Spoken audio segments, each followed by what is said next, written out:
This means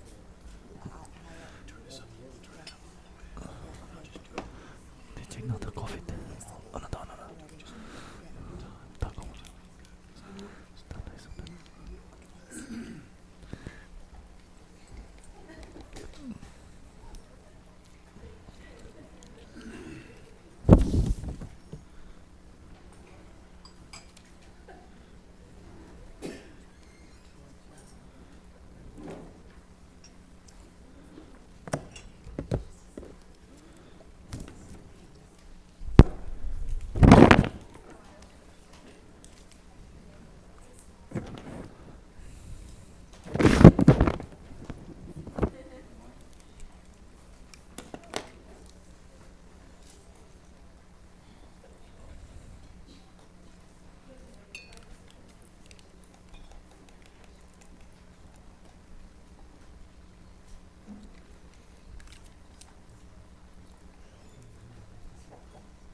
We're going to, good morning.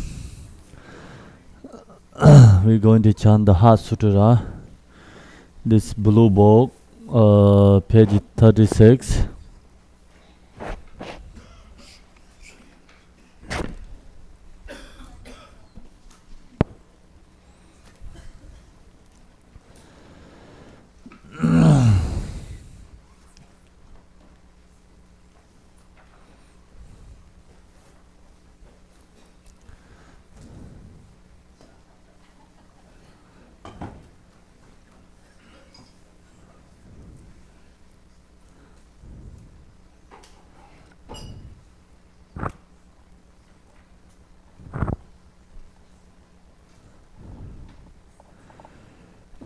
Thus I have heard, once the Bhagavan was residing on Virtual Floor Mountain in Rajgarh together with a great example of fully ordained monks and a great example of Bodhisattvas.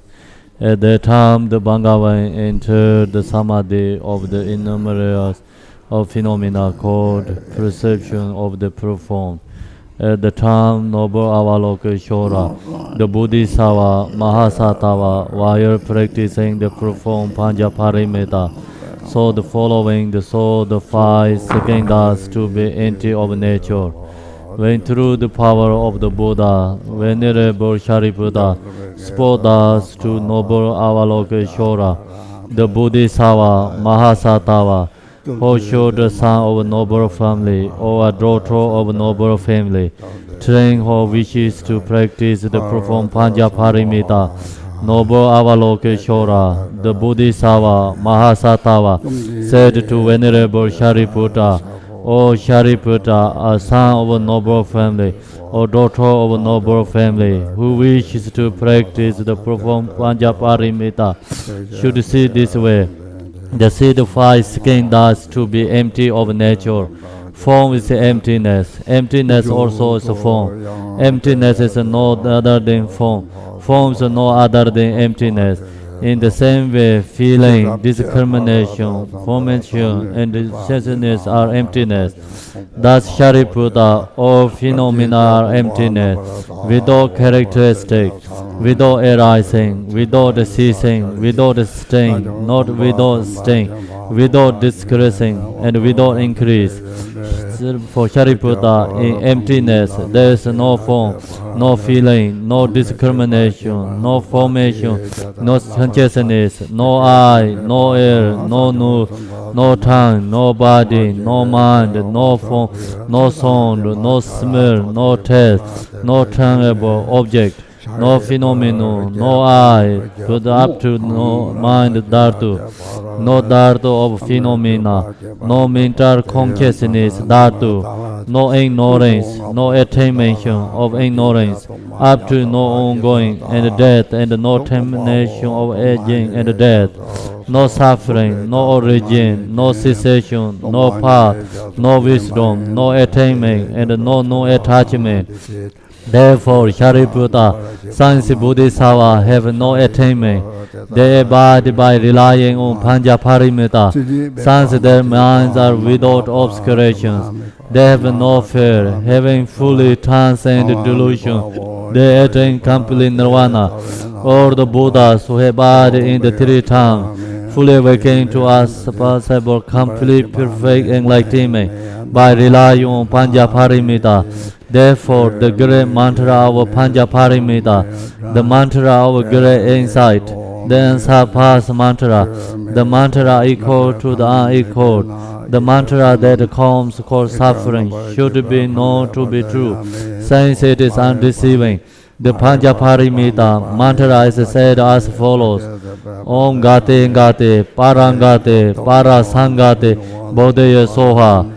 In this way, Shariputra, Bodhisattvas, Mahasattva's should train in the profound Panchaparamita. Then the Bhagavan rose from that samadhi and spoke to noble Avalokiteshvara, the Bodhisattva, Mahasattva. Well done, good, O son of a noble family. Thus it is, O son of a noble family. Thus it is. One should practice the profound Panchaparamita, just as you have taught. And the Tathagata will rejoice.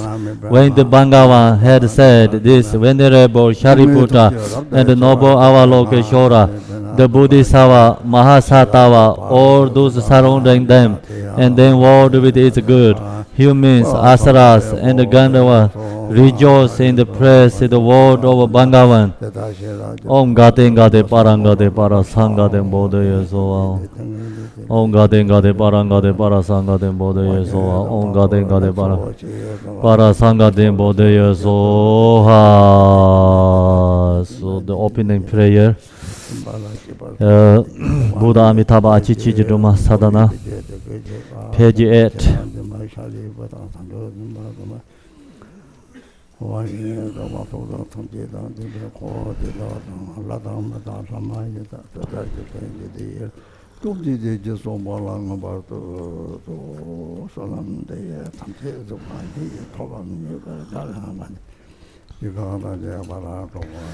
O Mother Sentient Beings, especially those enemies who hate me, obstacles who harm me, and those who create obstacles on my path to liberation and emanation, may they experience happiness, be separate from suffering, and several hours establish them in the state of unsurpassed, perfect, complete, precious Buddhahood. O Mother Sentient Beings, especially those enemies who hate me, obstacles who harm me, and those who create obstacles on my path to liberation and emanation, May they experience happiness, be separate from suffering, and safely establish them in the state of answer path, perfect, complete, and precious Buddhahood.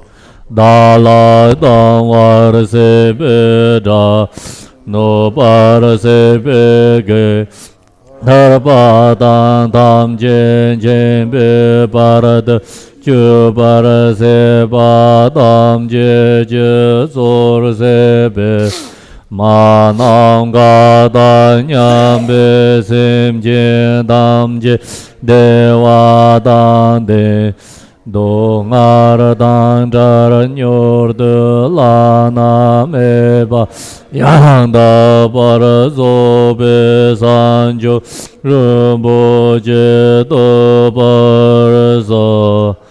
Thus, until I achieve enlightenment, I perform virtuous deeds with the body, speech, and the mind. Until death, I perform virtuous deeds with the body, speech, and the mind. From now until this time tomorrow, I perform virtuous deeds with the body, speech, and the mind. Te chi de sama je je par de le nga ye zong ge wa la kor. Ma shi par de le nga ye zong ge wa la kor. Te te re ne zong de nye ma sang da zam je par de le nga ye zong Devala go, page 10.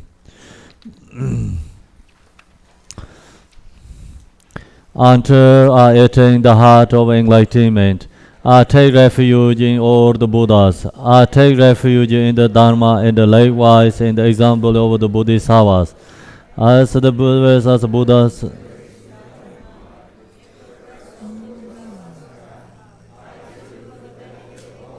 Chime is giving birth to bodhicitta, and I apply myself to complete stage of the path.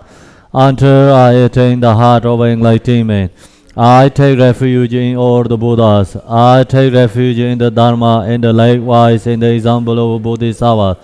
As the previous Buddhas embrace enlightenment and progress on the Bodhisattva's path are true for the benefit of all sentient beings, giving birth to bodhicitta, and apply myself to complete stage of the path. Sanjo Nyingpo Chi Je Bar, Sanje Nam Lai Jab Sun Che, Chu Dan Sanjo Sen Ba Ye, So Lai De Yin Jab Sun Che, Chi Darang Ngin Je De She Chi, Sanjo Dong Ne Chi Ba Dang, Sanjo Sembe La Ba La, Te Darem Yen Ne Ba Dar, Te Yen Ro La Ben Don De,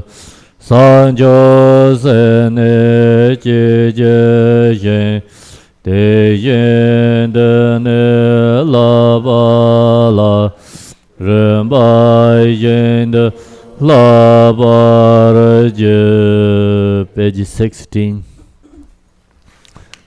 Short mandala offering. Sa ye beje zo ye me do zhang re len ye nye de jin ban de san je yin la me de bu wa ye do ge nam dai yin de jie wa re shu ko so yong zo la me zo nam la se nan sa zo de yin nye jin ju da le long ju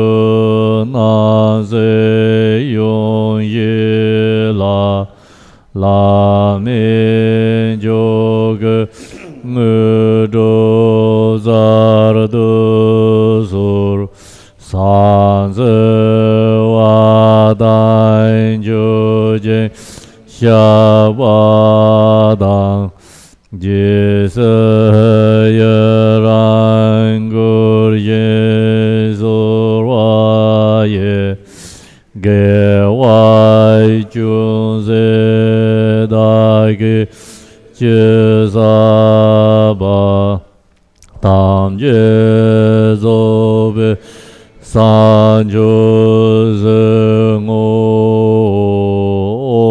gu ren men da la bun za men ga sa men da sa wa re na sa ma ye a hong. Long press Manjushri. His wisdom is a brain like the sun, free of the clouds of the two wheels, and perceive the various steps of knowledge in the true nature. For this reason, he holds the wisdom text at his heart. He has compassion for all beings who suffer from the darkness of ignorance, in the person of samsara as father for our only son.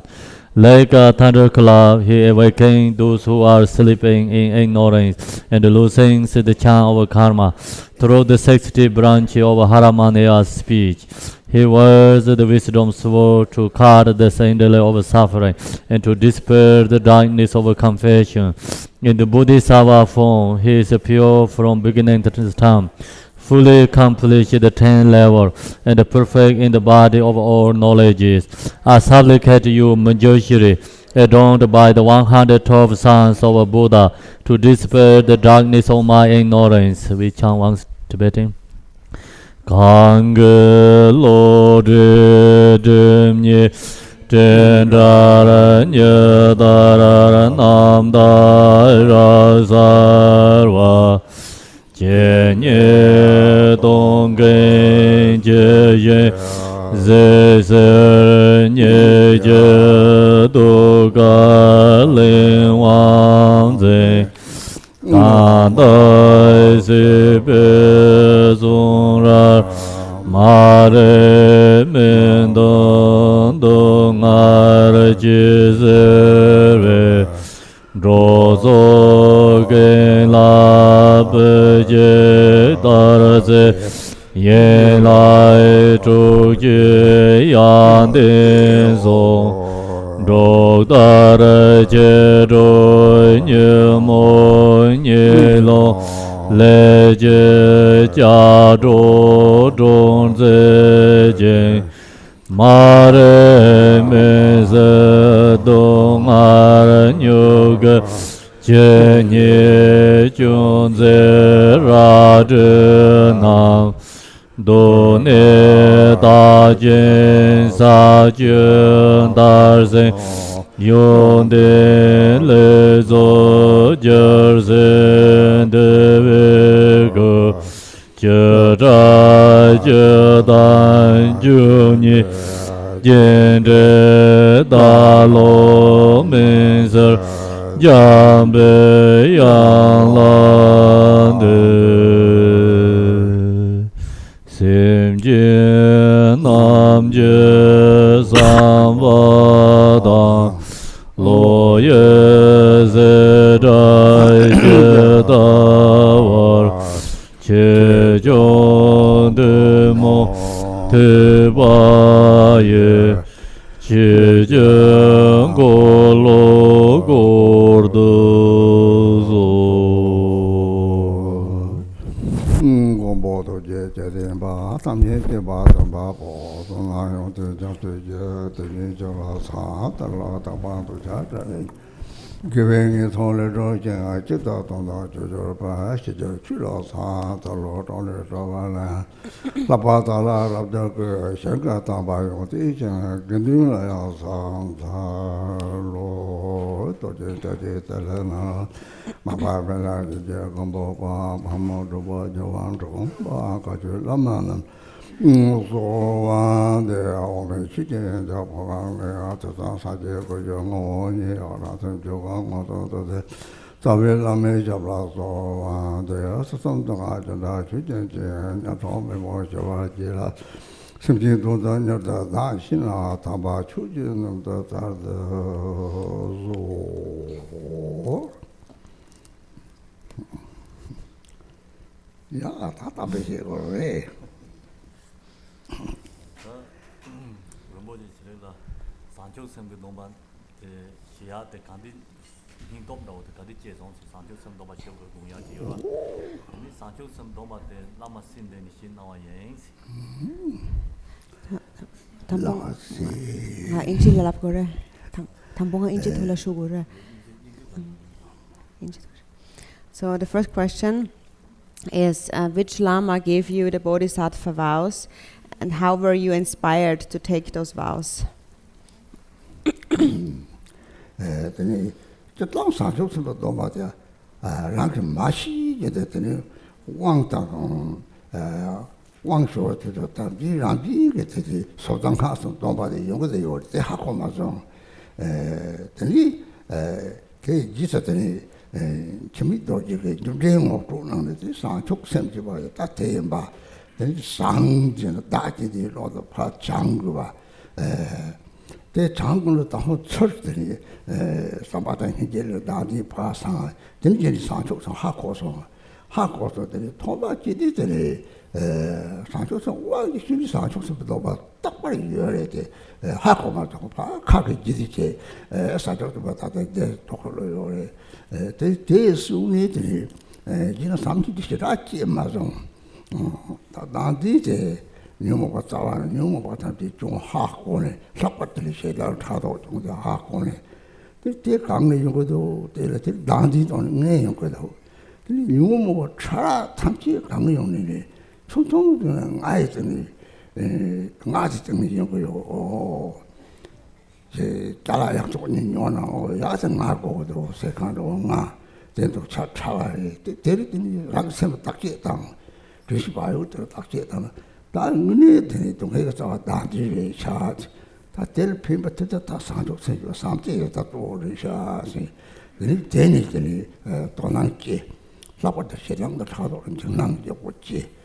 Tantivide to the Socha, to the last of the Pachin Sapila, more pronoun, teach our canning with the three darling of you. The lines for them at the line to meet Dorjee, that point, but second to return the days on day now. We won't down or take to the dinner, and don't anybody that they do it, Joe, that it's our Joa. This is a hard to teach on out, and don't get our canning or daddy song. Kongtang Zepie, Gang Song, Kongtang Zepie, Dali Song, Dami don't toy John Soul, so hard to change something. Dami don't toy Tati, nature your marriage. You meet Taxiton and make it couldn't toy your marriage, made it a cutting the lepano, cutting the Mama Masanati, there's a young Atobna said. This is not a teletin, Chado, Tenijedo, Senat, Tenijedo. You know what's that they were half on it.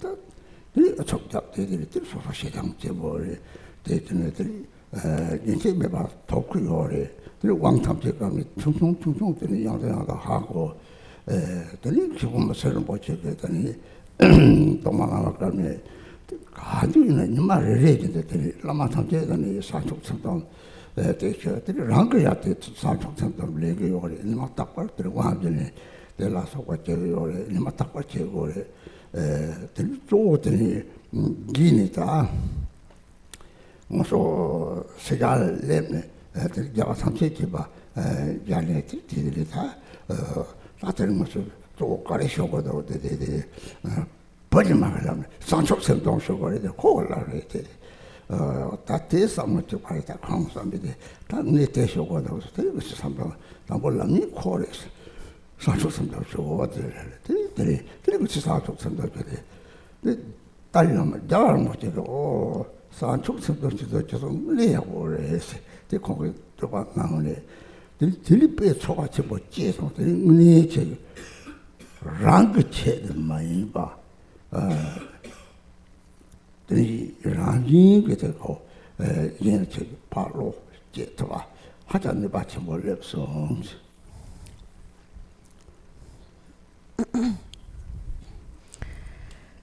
So actually, regarding the Bodhisattva vow, actually, now what I learned later on is that actually I've always taken the Bodhisattva vow really unknowingly in the past as a child, because actually whenever you receive an empowerment, you're naturally always taking all the vows of the Pratimoksha Bodhisattva and the Vajrayana vehicles. So actually at that time I was not fully aware of that. And also actually the Bodhisattva vow, when I was first introduced to the nature of bodhicitta, it was through the Guru Chime Dorjee who introduced me also to karma. And so he says that bodhicitta, or this mind of enlightenment, we mentioned yesterday, enlightenment is Changchup, and that is Chang, to purify the self-cherishing mind, and Chup, to accomplish or give rise to love and compassion. And so that is, first self-grasping is cleared, if you cultivate love and compassion, then self-grasping is cleared away. So at this time when he explained that to me, it was the first time I really understood what that term bodhicitta actually means. But actually, whenever we received an empowerment, whenever anyone receives an empowerment, we are taking the bodhisattva vow. It is just, we are not often aware of that. I'm just, for example, repeating those supplications during the empowerment without really paying much attention to that this actually is the bodhisattva vow. And so at the early part of my life, then therefore not really recognizing that, I haven't yet developed a lot of love and compassion actually. But so then being introduced to karma, first I recognized that the root of all the afflictive emotions is self-grasping. And also I recognized the faults that come from the afflictive emotions, especially anger and jealousy. And they all arise from that concept of as self, all the subtle and coarse forms of afflictions. Everything arises based on this concept of I. For example, if you want to buy something, then you always want to get the better one, the better object for yourself. You always want the better thing for yourself. So in this way, the I, the self-grasping, arises already on a very subtle level. And then when you practice mindfulness and you pay attention, you recognize this selfishness arising, and that is the root of all suffering. And so then I recognized that then the only antidote to that concept of a self is a wish to benefit others, the mind of love and compassion. And so then he also gave me special instructions regarding that. So in the beginning it really started with developing fear of becoming afflicted, especially anger and jealousy. Like Chime Dorjee, like I mentioned yesterday, introduced me to karma by using the example of a poisonous snake, for example. So basically I recognized the fault in that concept of a self. And that is really what Chime Dorjee passed on to me. It's really the essence of the 37 Bodhisattva practices. And that is really what he really taught his entire life to his disciples. And so in there it says, all suffering without exception comes from wishing for one's own happiness. And so also when we engage in the practice of the Vajrayana, for example, in a retreat, a great accomplishment, or Dzogchen, there's also this supplication that points at the root of all suffering, that is self-grasping. So it says that it is the self which is the origin, the source of all compounds and suffering to arise. May I realize selflessness. So actually there is no self. It is a false holding on to, a false belief. There is actually no self. And still somehow it is there. So we cannot say that it's there because we can't see it, but then we cannot say it's not there, because it always arises constantly, all the time. Everything is about me. Everything is about the I. I want to get this, or I want to get that. It arises all the time. And because we want to get things, then also due to that I, that selfishness, we get jealous at others, or we become greedy, and so on. So I have understood that is the root of all the afflictive emotions. It is that concept of an I. And actually, when I was young, I had quite a hot temper. I had some anger. So I really then, realizing that, made the greatest effort to overcome that. And so when we received the empowerment again, now I recognize, after that I recognize that actually we are always really taking that vow of the Bodhisattvas. And so also actually Khenpo Munsel actually has said that the Bodhisattva vow actually is something that we have to renew each and every day. We have to take it each and every day. So actually each and every day it was like those repetitions in the empowerment where we had to take the Bodhisattva vow again and again.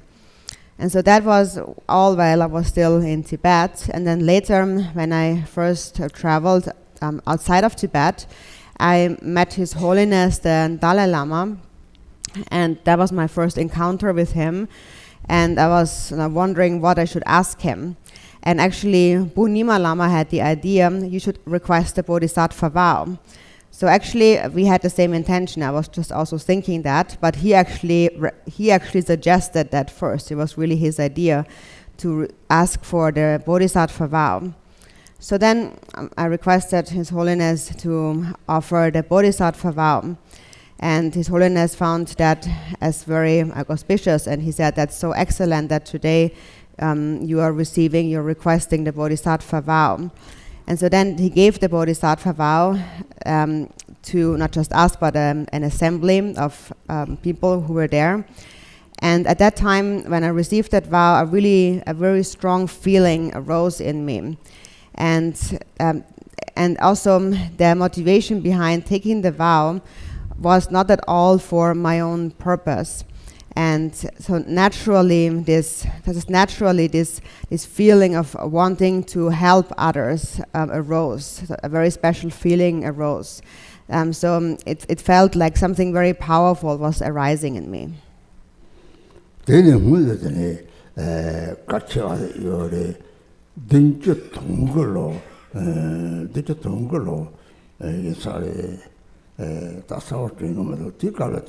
Naga amayu me hako bare amai kashi look de mark than is amabe hako ni kashi ho the amazon song lasa song de talas lemtre rebongatri gifita body jogor beneta kong tachi mo jogor lakano kashi kino tate gelopaya sori keja tokya shegando the kashi 망시가 다 교신이 짜치고 요거를 제가 너들 코강이 약한다는 말이지.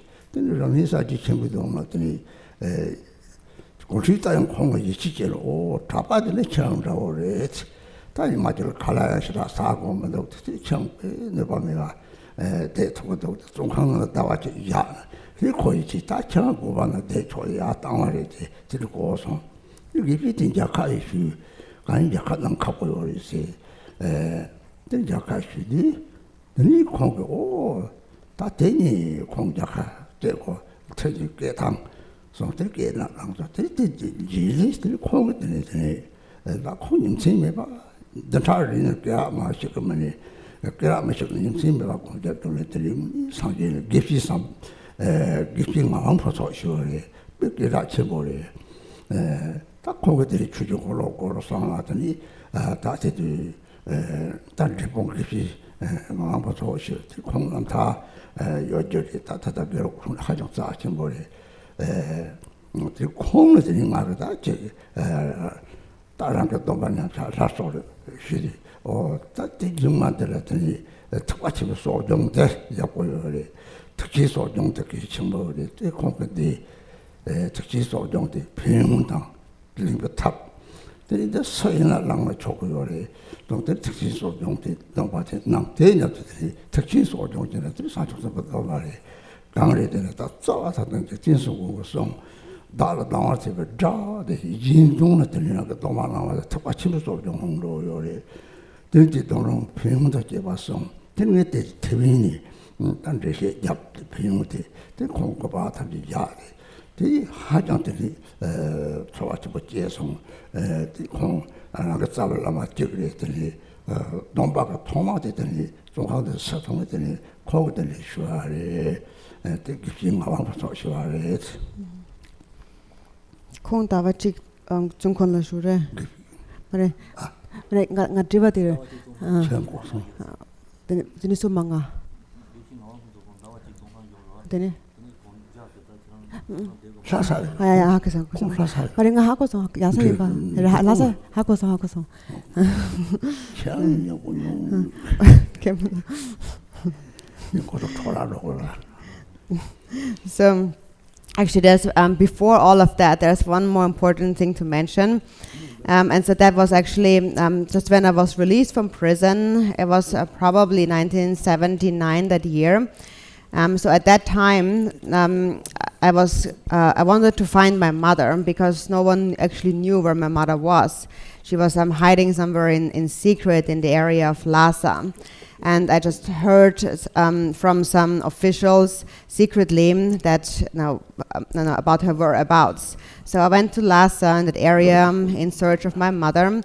And on the way I heard about a Drepung Geshe that was said to be very precious.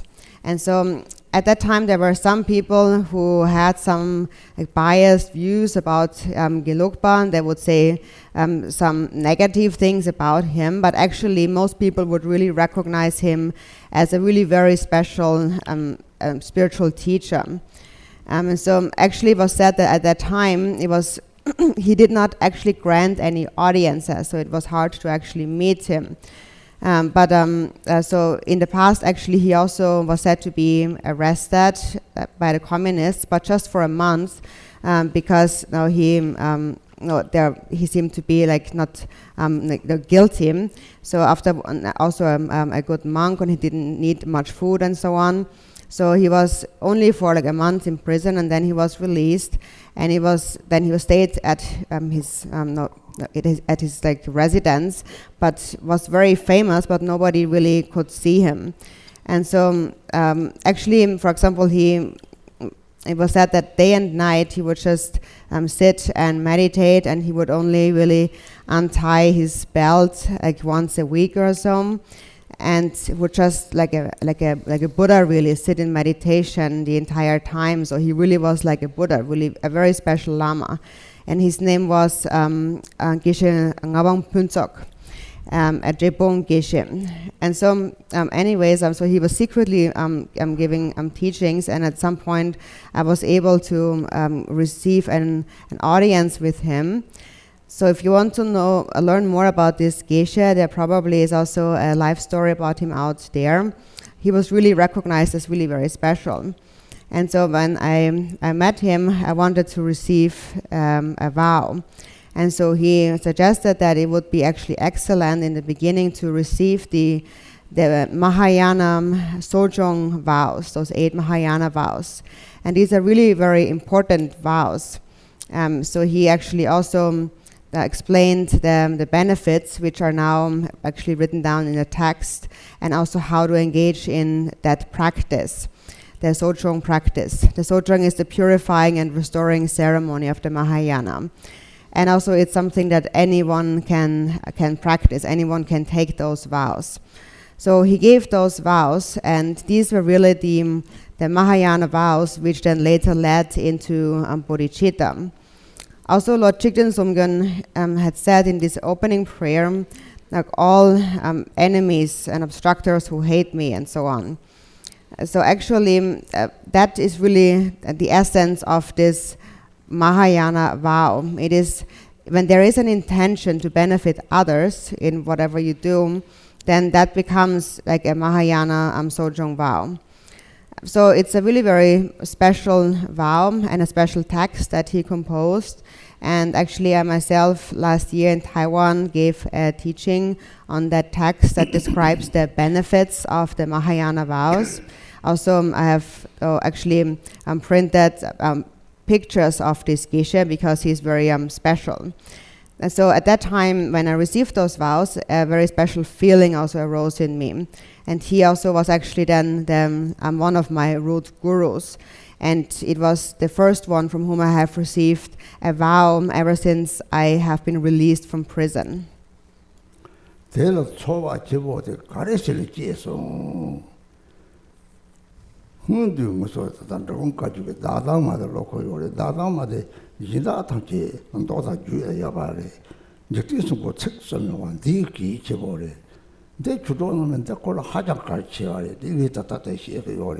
대도 공부 가려서 특바집에 소용들었더니 몇개 저 이제 때라서 강 제거들이 조금씩 뒤송은 돼서 대체도 상마제제 받을 영화 있어 개발할 거서 상마제 받을 거리 상하 촉수도 끼워는 끼워 차로 담자인지 다 되게 특바집고 차려고 요래 상촉수도 고소선데 대기서 마시 받을 영화 있어 개발할 거서 뒤동다 대다소도 마다나 다다다 소소게 전대변나 나 소제 공부도 나 창송 공부도 소수랑을 리터버도 도마 네 적대서 나 찍는 적성을 콕지 찍고 찍자면서 도마 나라 마요 그거니 나 찍니 섬 적 소용을 통과하는 데다 다 마시 받을 수 없다 봐요나 마시 받을 수 없이 답자서 야 마시 받을 수 없는 어떠니 로레송토는 로트송 다리송토는 다리송 야 더타이르송토는 더타이르송 되면 니자적으로 송토는 소용을 통과하는 초토적으로 송토는 넘어다 송을 때 배용대 송 근데 다 제토를 저리 이토를 요크요 하던 자체머리 데르tin 미선은 나서를 내다 봐. 근데 배용대 다 삼점에 잡아 머리 탁받침이 쓰지 성진이 동안 동발린 거요. 대체도 정제 송고 데르tin이 데르다 이제 송고 송되나 마시 받을 영화에 들어와라 거때 주termini 동때니 마상 다사비 받을 영화에 들어와라 거는데 당연히 이나게 동만나를 강을 동박가리 맞더니 그러니까 담자생들이 담자생들이 송 평대 삼점 맞아배나 눈이 링크도는 물리려 톡고요. 평 삼점 망고요래.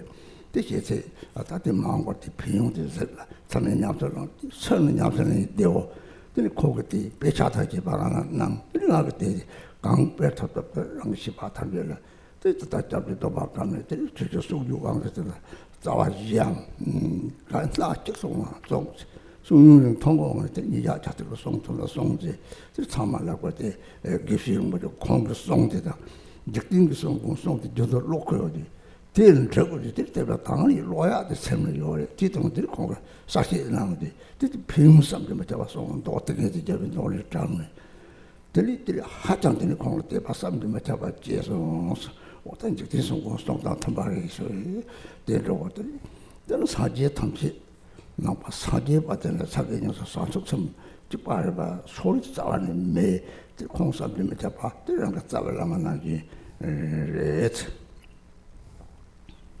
인타다디 저 까마보 어디트레도 이렇게 가지용 조금 남집에 대고를 지수 고소다 야 나도 대고를 달아 당어집에 다들 하장 싸치 보인다 친이 들면서 가지 잡고 대고를 야노 참에 색나 싸치 머리 했지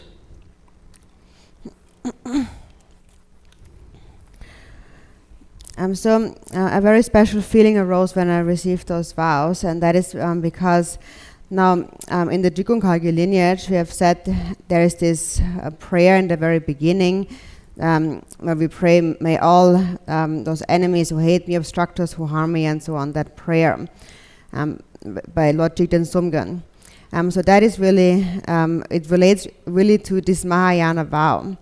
And now, in general, in the sutras and in the tantras, all the other prayers and vows are very similar, but these words here, these 3 lines by Thigten Sumgön, are really very important. Actually, these are words that we always recite, but also at that time he introduced the meaning of those words to me by giving that Mahayana Sojong vow. So within the Mahayana Sojong vows, he said that you can take any of those vows, for example, refraining from the 10 non-virtuous actions, or taking the 4 root vows, and so on.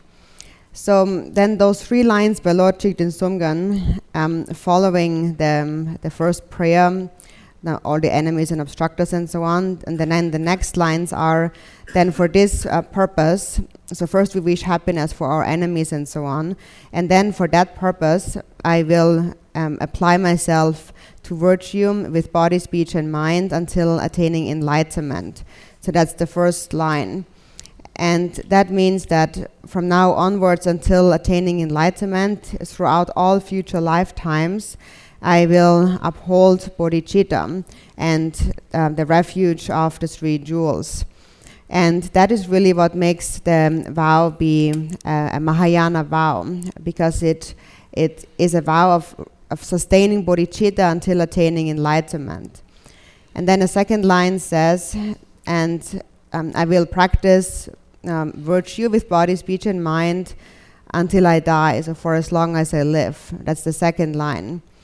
For example, that refers to any of the vows one can take, like for one's entire life. For example, if you think I'm not killing any sentient being, or I'm not drinking alcohol, for example, or any other vow, anything that you can do, then you can take that vow from now onwards until attaining, until death. And Lord Thigten Sumgön had said, actually, even if you just can take one single vow, it is sufficient. So in our repetitions, when we take those vows, it says, I will take 1 or more of those vows, so 1, 2 or 3, however many of those vows, in terms of the numbers. In terms of timing, then if you are able to keep those vows for as long as you live, then you should uphold those vows until then. But if not, you can actually also take a vow for, say, like a year, or if not, for a month, or just a week, or even just for 1 day, for 24 hours, or actually even just for 1 hour. The benefits are still great. So that is also explained in that text, and it also has been translated into Chinese, and it is being translated into English as well. And it's something that anyone really can practice, and the benefits are inconceivable. And so whatever vow you're taking, if you're taking it for the benefit of sentient beings, it becomes a Mahayana vow. And then the third line says, then I will practice virtue with body, speech and mind from now onwards until this time tomorrow.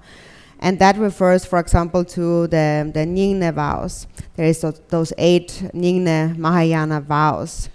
And you take those vows and keep them for 1 day. And it is said, for example, by only taking a single Nyingne or Nyungne vow, you are creating the cause for attaining a precious human body. So that is all in that text that explains the benefits that his Geshe wrote, that explains the benefits of those Mahayana vows. So in the future, I advise you also to obtain that text and to read it and to practice it. It is actually explained in very simple ways to practice, something that anyone can practice. And so at that time, anyways, that Geshe gave me that text, and I have kept it and also distributed it ever since. And also I've taken out some lines of that text for using, for example, in our refuge vow, that we actually always repeat. So then now I found that what this geisha said in his text, and also those words by Chikden Sumgön, are really in agreement. And so therefore I took some of those verses out, and now we're always reciting those verses also when we take the vows. So also there are many clarifications that he gave to the meaning of those vows. For example, also taking quotes from the Samadhi Raja Sutra and so forth. So in any case, when I received that from him, really a very special feeling arose in me, and really an incredible devotion, faith in him arose. And I really felt that what he said is in complete agreement with Lord Chikden Sumgön's teachings. And actually, aside from that, all Buddhists, anyone who has entered the Buddha Dharma, bodhicitta is always the same. There's really no bias at all. And I really felt that this Lama was really inconceivable. And I consider him as also one of my root gurus. And also actually His Holiness the Karmapa or Gyaltsen Dorjee, he also printed a Kagyu Mönlam book to be used in general for the Kagyu lineage. And knowing how precious that prayer by Chikden Sumgön is, you know, the first prayer, those enemies and obstructors who hate me and so on, because he knew that this prayer is so precious, he actually added that prayer to the Kagyu Mönlam prayer book.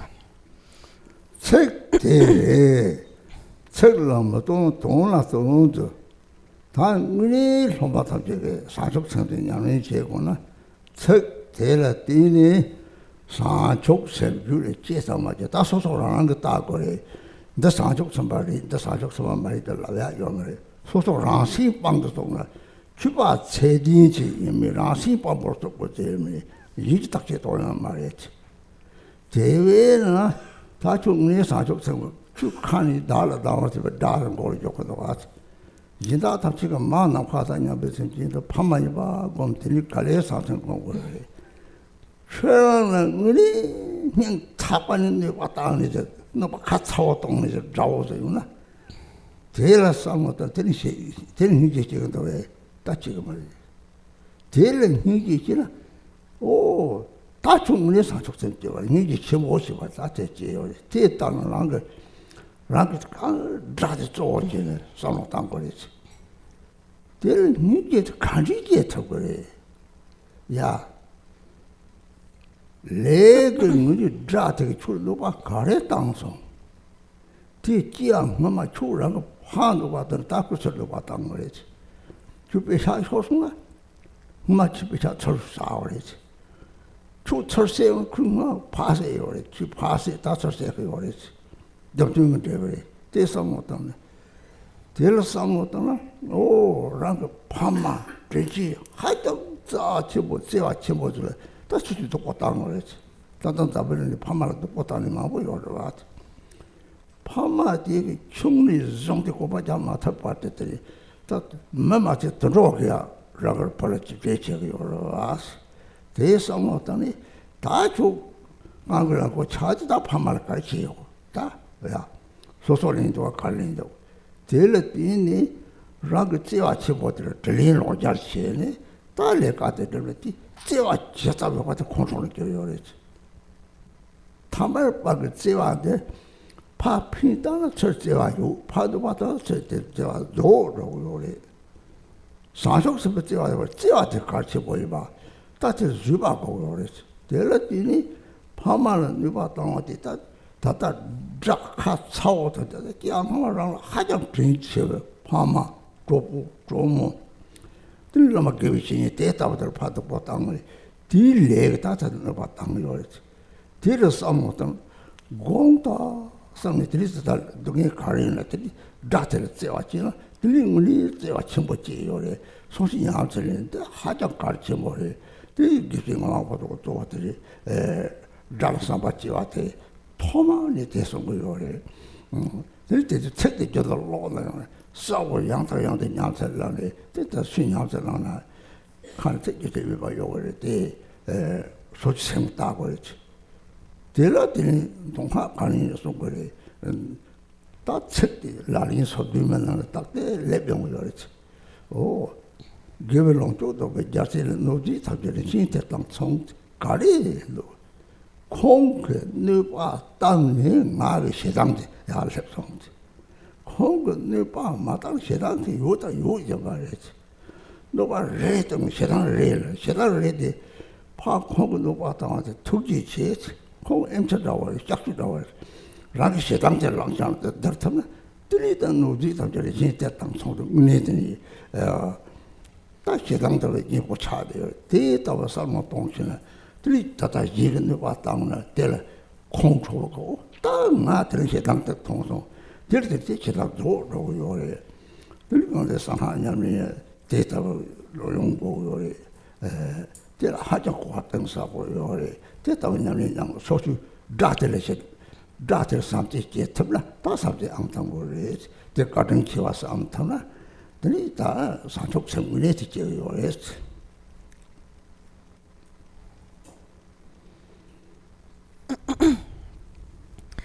And so it is also said that when we recite the words, we must also understand their meaning. So often we recite the words, but we don't really actually assimilate the meaning of those words in our mind stream.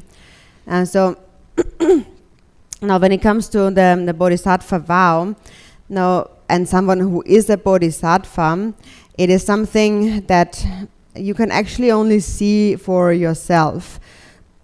So we cannot actually just look at some words, follow some words, and then just wonder whether this person or that person is a Bodhisattva or really has bodhicitta.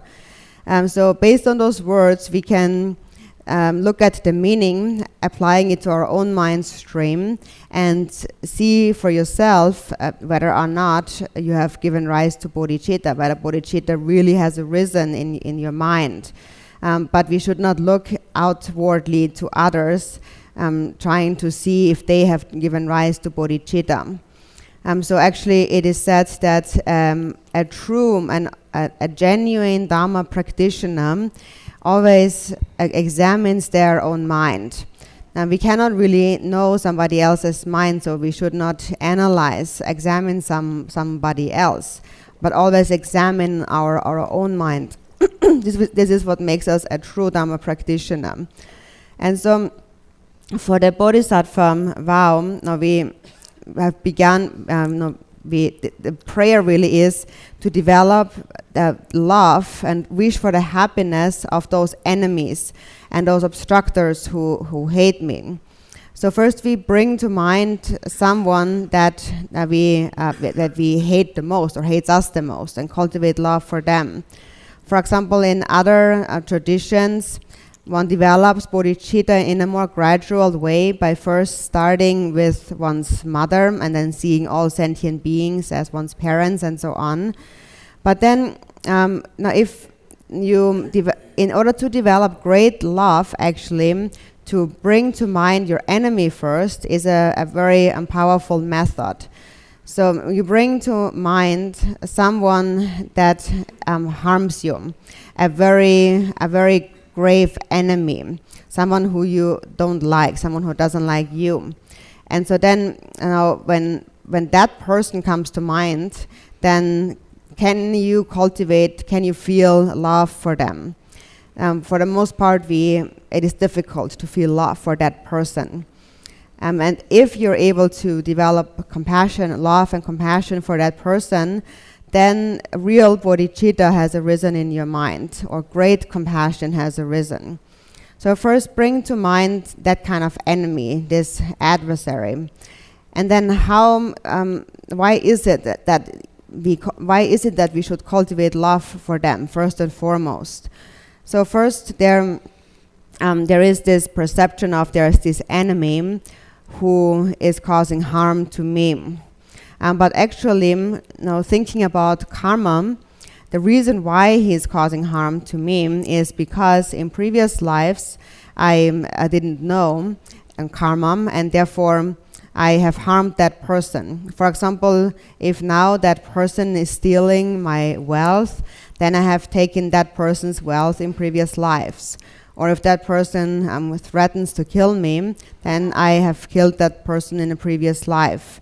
So what is happening now is the result that corresponds to the cause from the past.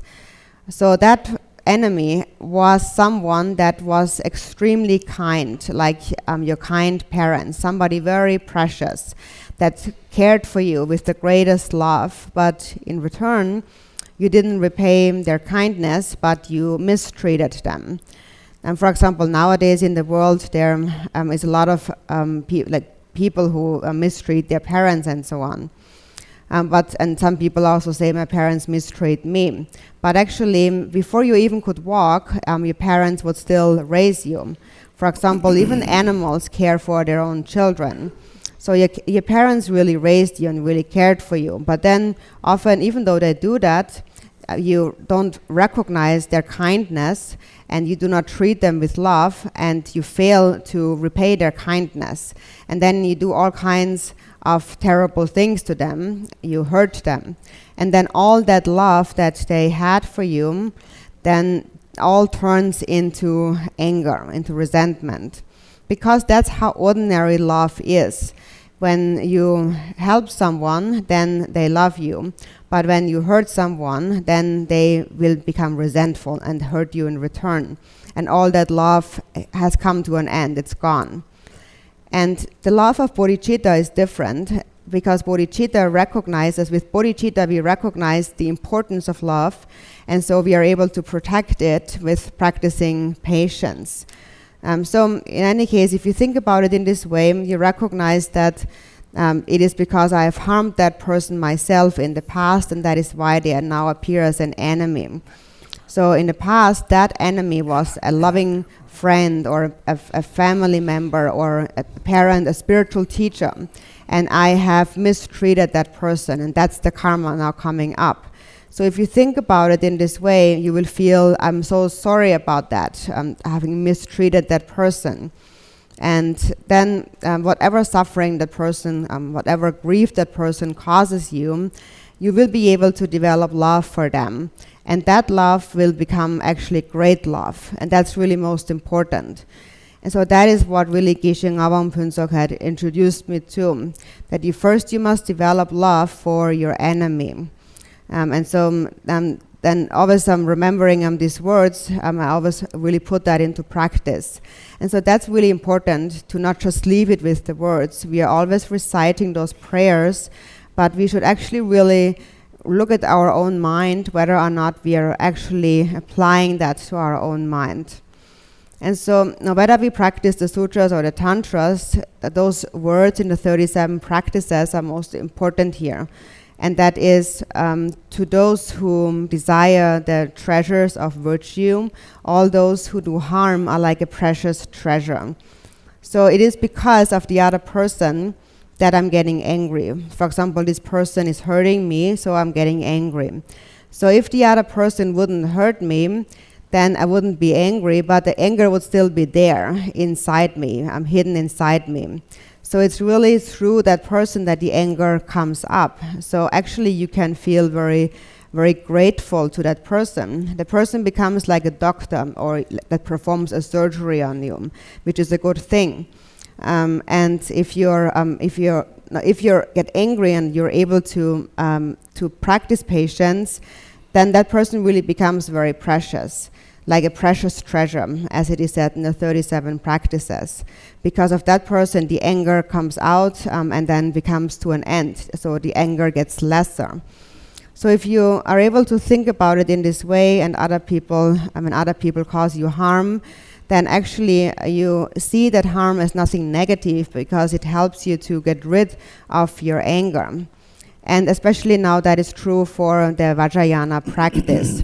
And that is really an extremely important point that we have to really understand on a very deep level. And we really must actually put that into practice. So again, if you are able to develop love and compassion for even your enemy, then that is the greatest kind of love that you can develop.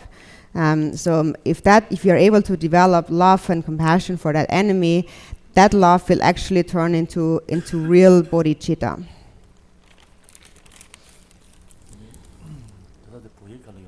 the to the Tuala. 숙지고서. The long mambum and the Yavaram in the Sanjo Sandoma Shinangroa. And then Nane Yanja Peptores, Dalam Santi, and the take up the Tam Mixalka, and the Romochi, Carson, Temdon, Carson songs. So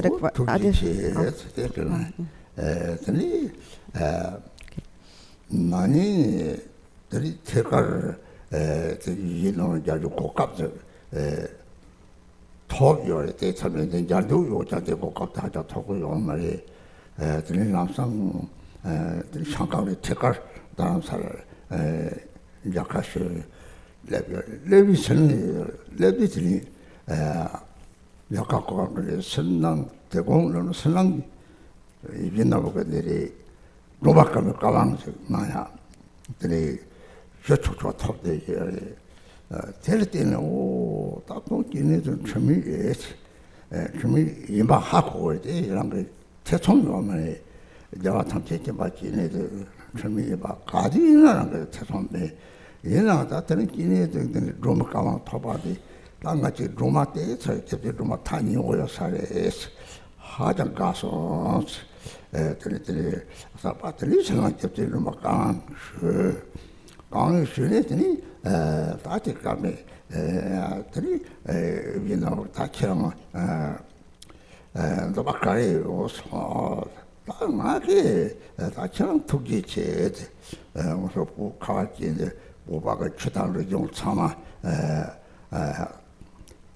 마통을 차차게 다처럼 그 잡으려는 사강통을 보지바 추단으로 용데 삼일 고토가 취한 것 같은 말에 다른 속다고 그래서 다 그럼 우리도만 최이제 뭐가 최이제 삼을 때예요 그래서 다른 속다고 그래서 롱같이 노바 나야가도 와서 다른 속다고 그래서 내지 저한테 로마감을 가방 타봤대 암집에서 말하는 상한테 로마감을 그 강세 좀 나요 그래 근데 또 먹고 나한테 하장 톡도 아프야 강해요 말이야 마고들이 새로 남지 쳐보대다 그랬더니 남네들이 콩을 독재가 치고 하래에 송네들이 또 어떻게 로마강아 레포사냐도 가왕세 쇼초초용 받대 하장 얌살보레지 그때 가면들이 사만 산초서부터 동말 나 산초서부터 동말 양자양 설류에 가시 로마 가시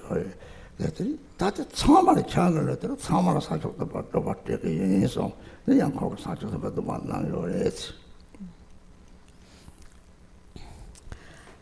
the next question is, so then years after having received the Bodhisattva vow from His Holiness, the Dalai Lama, you met him again last year in India, and what was special about this visit?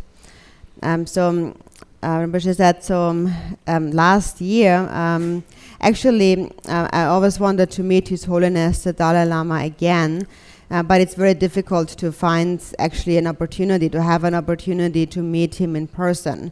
And so last year it turned out that I was actually able to meet him again in person.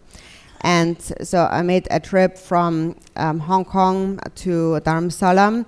And when I arrived in Dharamsala, I was able to meet with His Holiness last year.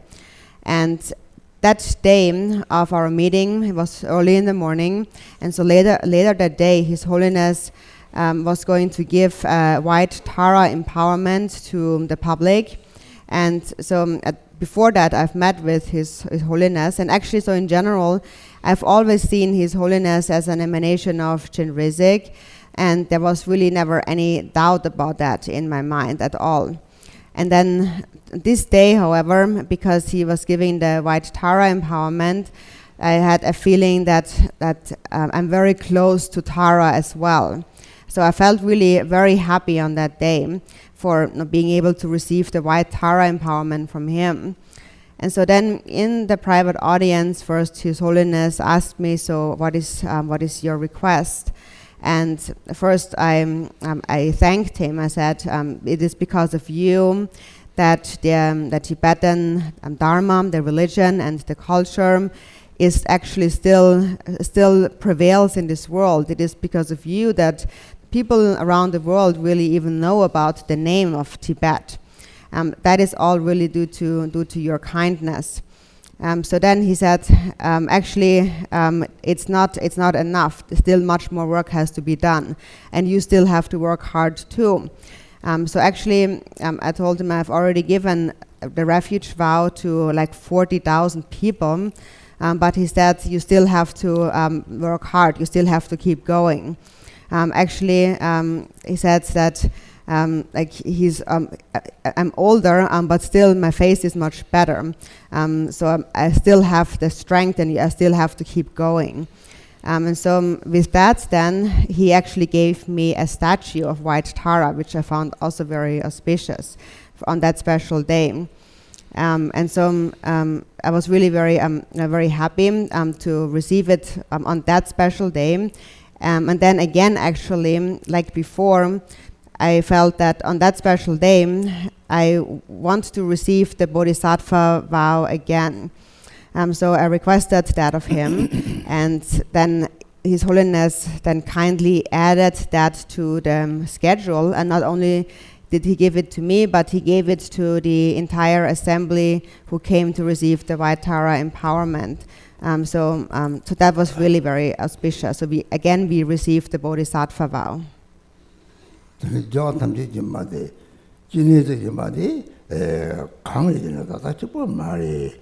문제도 또 사지 좀 되는데 그 얘네들 까글을 보고 가와진 처럼 잡조리 망발 공패터만 동스 망발 얘네들 저런 거 딱 하고 들때라 하자들 막 독섭진 사산들이 있어 버리게 되다가 들어가요. 얘네들 저런 거 들고 송 얘네들 강나 틀에 점나 되는 접지 좀 깜깜이 들어 같이요. 담보 사지야 밤에들이 Kerala, Romaka Munji, Dazala, Ropache, the other thing, part of Bogachian, one of some goes zonte, the Tatalasa Chola, Watata, Dorjee, Nangi, Tenny Zonte, Tapu Kawaki, the Tinator, Tapper, Zone, Chidong Nanyore. The me, 다 잡으는 레좀 데도만 빈부 사와만 보더니 좀 그런 좀 맞게 뒤우한 것들이 레가 와 것들이 다 공시 다시 말된 된 잡으는 데들이 좀 말로 고차요래 그 차나들이 다다다 양자들이 보고 싶어야 되니 주당을 좀 만당치 봐 그래서 다양 사소는 것이 됐다고 드링물에지나들이 잡으려는 데로 메뉴용에 참에 때네요. 그 양차고요래. 때 로딩이 시작을 매우나 대통 터고요래. 로다마디 바타되거든이 왜나 오빠시 받았더니 니칼코는 통화 차로래. 진의 금액가 통화 때다. 가시더니 좀더 통화 요나양 요지게 때 이런 탐색이 용지에 때는 문에 지네도 너무 재미있게 봐. 애들이 사기 좀 되는데 따로 봐를 무지개 조요래. And so now I've said that His Holiness the Dalai Lama is really Chenrezig, and so the reason for saying that is that now it's not just this Holiness, but actually also Chenrezig appeared in the past. And actually it was at the time of the Buddha Shakyamuni himself, the Buddha gave a command to Chenrezig, and he said that in the future you have to care for this northern land of snow and this ocean of ice that is Tibet. Because in the future I cannot go there, so you should go there and benefit the Tibetan people there. You should. That is a place where people are very rough, and people eat meat and are extremely difficult to tame. People, these kind of like rough people, like almost barbarous people. These are the ones that you have to tame. And so Chenrezig, he accepted the commitment, and actually wherever Chenrezig appears to perform enlightened activities, white and green Tara also appear together with him to help him in these activities, to benefit beings, to tame those to be tamed. Therefore, in Tibet later on, Chenrezig appeared as the Dharma kings. There were 3 Dharma kings, one after the other, and the longer succession. And together with Tara emanations who always came to support, for example, who brought the Jowo statue to Lhasa and so on. So in any case, Chenrezig continuously appeared as the protector of Tibet, the one who ruled over Tibet, who cared for Tibet. And now then, however, due to the forces of karma and due to also having engaged in actions that are contrary to the Dharma, then Tibet could not be sustained. And so through the forces of karma, it was taken over by the communist regime, which is just like a karmic war that is waging in this world. So it is due to the forces of karma, but then also on the other hand, it is due to karma that nowadays still the Tibetan Buddhist, the Buddha Dharma, the culture, and just the name of Tibet still prevails throughout the world. So there is actually not a lot of people of them around the world, but still it remains. And for someone like His Holiness, for example, if one views him with the eyes of wisdom, one can really see these qualities. And of course, there is some who lack that intelligence. For example, it is like being like blinded, someone who can only see at daytime and not at nighttime and so on. Or the other way around, one cannot see the lightness, one can only see the darkness at night. So those who can only see the darkness, for them, even those people might see some faults. But actually, if one really looks at him with the light of awareness, of wisdom, then there's really no doubt that surely he is an emanation of Chenrezig. He has all those qualities. And so that emanation of Chenrezig has continuously appeared since the time of the Buddha Shakyamuni up until the present day.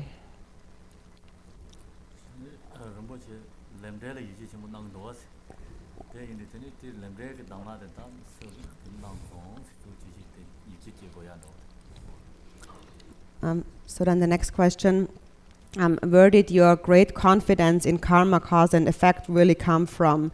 Whose instructions made it click with karma?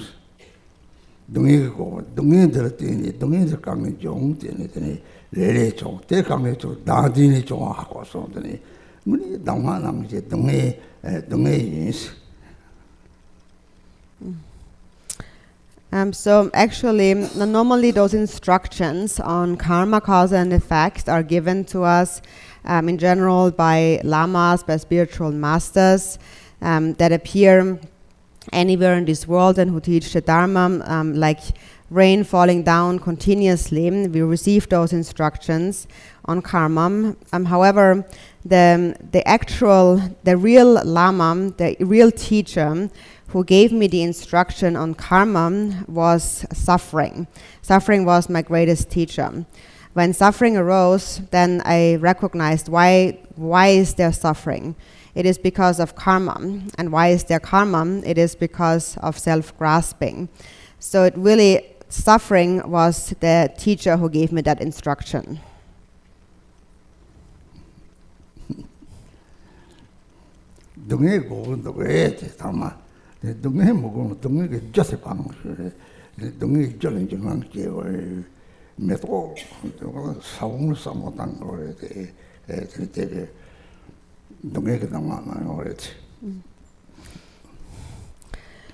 So is there anyone here who wants to suffer? Do you want to suffer? If you don't want to suffer, you have to abandon the cause of suffering. You have to become afraid of those causes. You have to think about it in terms of a seed that grows into a flower. So the real teacher who gives that instruction is suffering.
So the question is, could you talk about your father as your first root guru?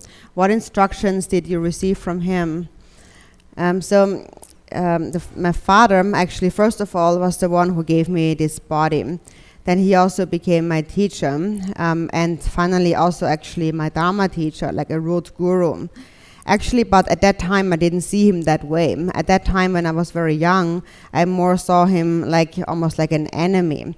I didn't see him as a root guru. Because he was very fierce and he would always beat me up and also my mother, and he never would actually make a very, very pleasant face. So I always saw him almost like an enemy. But now, looking back, actually, I see him as a root guru. And whatever he taught me is nothing else that we didn't already mention.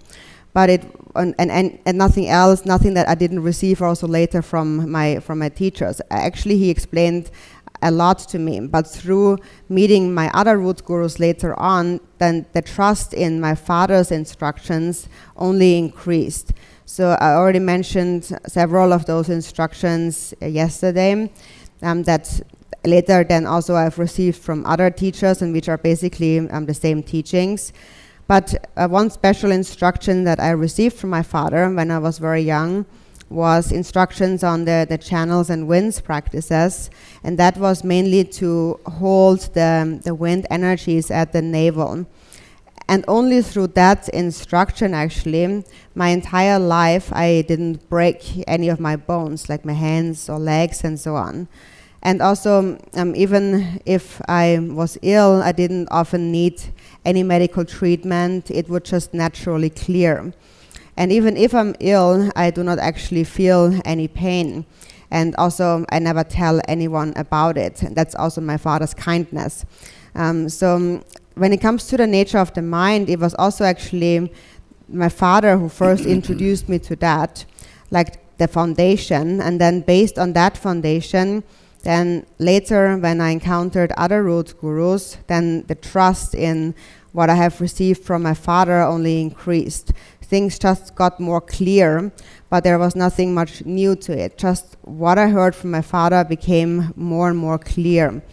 So actually, now looking back, really I see both of my parents, my father and mother, as my root gurus. 나타에 충성전에 얘기할 수 없나?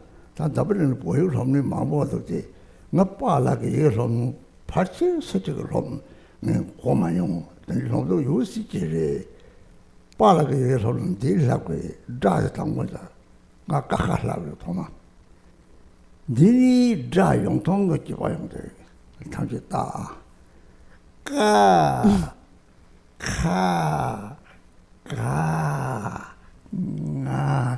찌들 걸 마용 거려서 내리네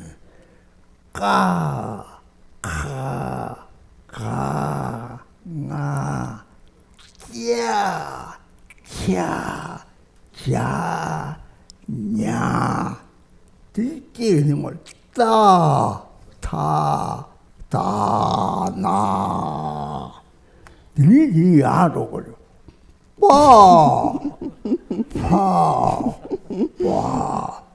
마 그래요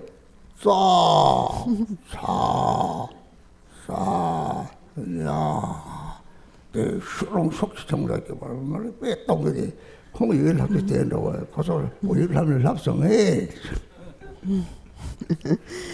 So also, actually my father at a young age, he taught me not Tibetan, so the language, yeah. And so it seems that nowadays not many people are learning Tibetan, but maybe the way my father was teaching me Tibetan, starting with the alphabet, is maybe not a way that anyone is actually learning it. Maybe somebody is learning it that way.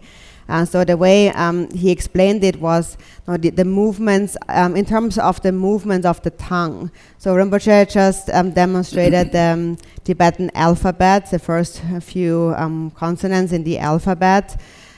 So it begins with, so the first four, the first set of four consonants is where the tongue is moving from the back, it's moving towards the front. So he demonstrated that with very wide mouth movements, like ka, ka, like that. So you have to, I don't know if you know this alphabet, but the tongue, there seems to be ka, ka, I don't know how the tongue is moving here, but somehow the tongue seems to be moving towards the front. So by the time you reach da, it's all the way in front. So you have ka, ka, ga, cha, cha, cha, nyat, and then da, you already kind of da, yeah, and da you're in front, yeah. And so then when you come to ba, the next set, and then you're like pressing your lips together. So he made this really ba, pa, ba, ma. So then the tongue, no more tongue. So then the lips are together, and so then basically he would make it demonstrate it like that. And so he would make it in a very exaggerated way. And if I got it wrong, then he would always speed me up. So did any one of you learn Tibetan like that? Did you palak? Huh? So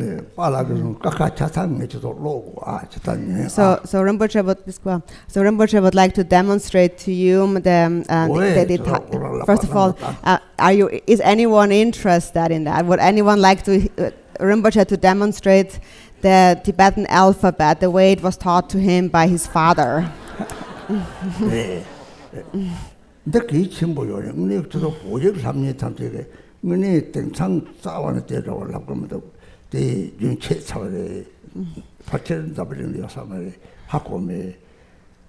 So actually that's quite important because many people are learning Tibetan nowadays, and it seems that the way of teaching Tibetan in that way, probably that kind of lineage has already been interrupted. So it seems that no one learns or teaches Tibetan in that way anymore in this world.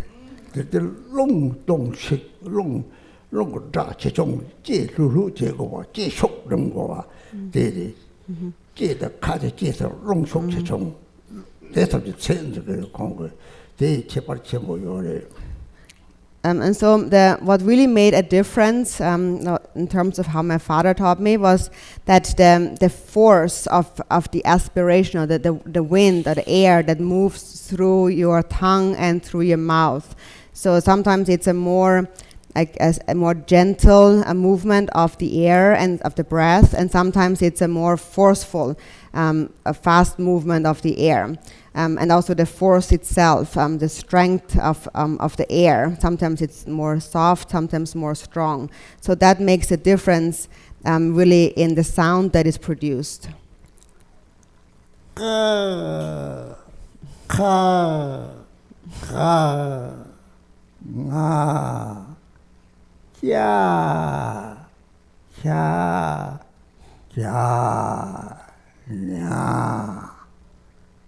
Da, sa, da, na, wa, pa, wa, ma, za, ca, za, wa,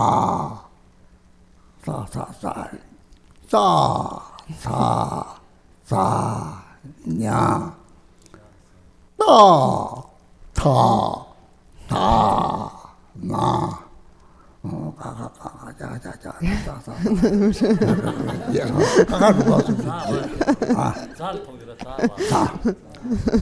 Za, wa, sha, sa, ya, ra, wa, sha, sa, ha, this Sarji the third, then it is Sarji to the Dadang Yapol Hotel. Zabel get a kind of initiate to Sarita, get Dadang Samay, get laptop, they might use that Poke, Jackie, Dadang laptop, Rayon, la, lako, the Dadang Tabi Lavato, Dadang the Hakoton, Zabel get a tablet and laptop pinto chipo your Saret. So then there was also, so there's the pronunciation of that. There was a chart to learn the pronunciation of that. And actually, if you learn that, to produce those sounds, then actually these are all the sounds that occur in other languages in the world. So if you know those sounds, you can easily learn any of the other languages in the world.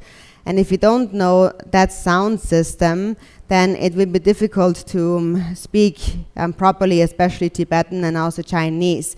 For example, in Chinese, then you can't say the ra, which is the R letter. So then maybe instead of saying roko, you would say loko.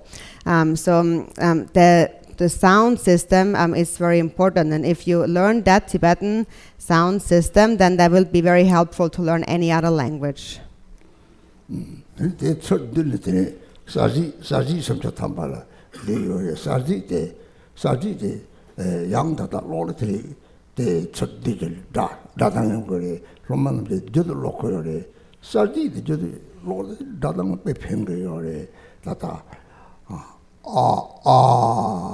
The vowels. O, ri, li, e, o,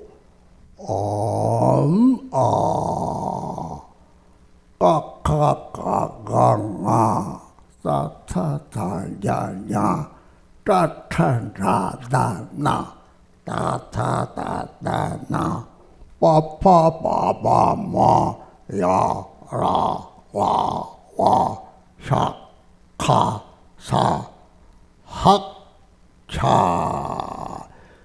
So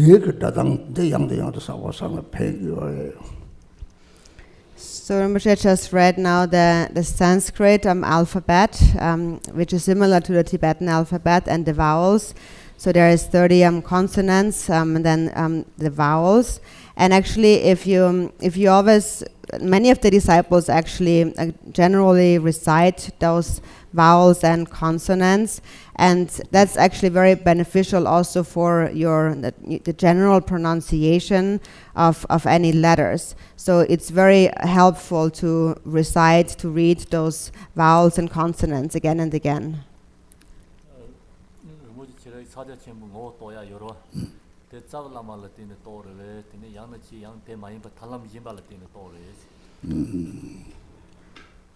사야집에 따왔다 뭐 빨간 것도 나요.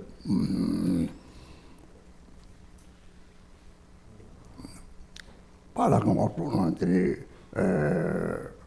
락생기 시바사보던 것도 시바라는 거다. 데르티는 것도 나요래.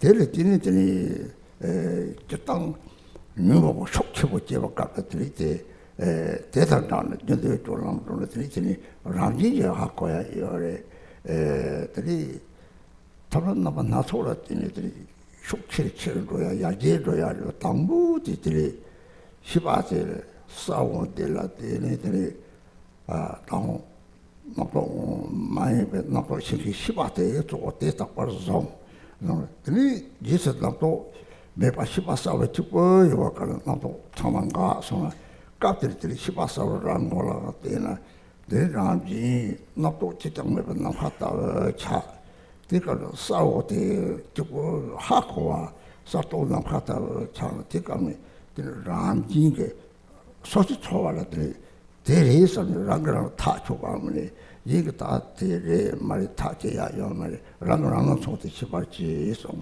들갑들은 공공업도 난 들이 서서에 빠라는 것도 난 들이 서서에 즉건 대신에 그 빠라게 되는 배상도 치고 나서 다 처음 찍자라래세 되게 말을 하면 돼 빠라게 됐으면 들이 됐으면 찍자가 왔다 와서 됐으면 And then the next question is, did you realize the essence of Mahamudra through the blessings of the root guru, or did you rely on any other method? And so actually it was also my father who first introduced me to the view of Mahamudra, and he introduced me to the clear awareness in my own mind. That was the first thing to recognize. And so normally in the beginning, we recognize that now based on, first of all, many afflictive emotions, powerful afflictive emotions arise. And then he said that in your day-to-day activities, in your daily life, whatever afflictive emotions arise, you recognize them. So there's this clear awareness that is always somehow knows naturally in a way that there are afflictive emotions. And then that awareness must be sustained all the time and increased whatever state the mind is in. So first, in the beginning, I was just introduced to this clear awareness, to hold this awareness no matter what thought arises. And then there was a time when there were no thoughts. All thoughts stopped. And still there was this clear awareness. And at that time, I was to look at the nature of that clear awareness. So then when looking at the nature, then the experience is like, it becomes very vast like the sky, when there is no thoughts in the mind just naturally. So there is this vastness and also a clear knowing capacity. There is a clear knowing that knows, and consciousness that knows its empty space-like nature. And so that is an experience to be gained through personal viewing. So it is something that he said that it's something that you decide on your own. You just know that this is it. And it's nothing that anyone can resolve for you. So you must recognize your own self-knowing awareness. And that is something my father had first introduced me to. And then I meditated. And so also maybe it was because my father had a very special love for me. He actually said that you are someone, like you are of the kind that realizes the nature of mind instantaneously, like an instantaneous realizer. And so actually no one had told me that before, but my father just said that I'm someone who realizes instantaneously.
off your... Okay? Okay, thank you. Excuse me while I walk behind you.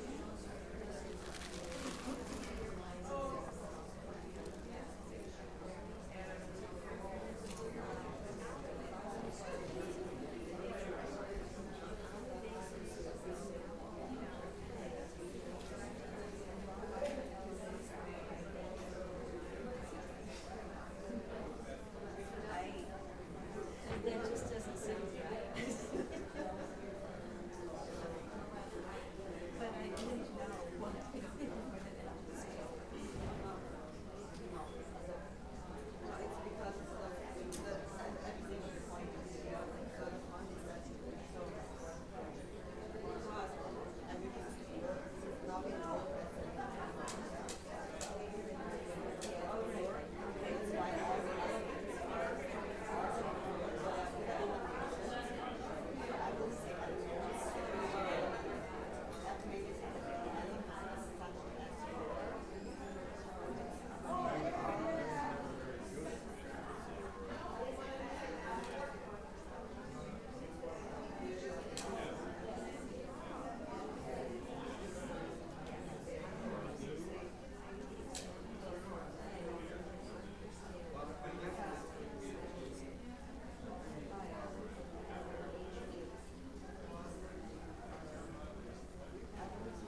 send your input on it, Perfect. okay? Perfect. Thank you. You're welcome. Okay, good. So this part is done. Mhm. Okay, all I do is drink here, send it, and then I'll send a copy to you and then just go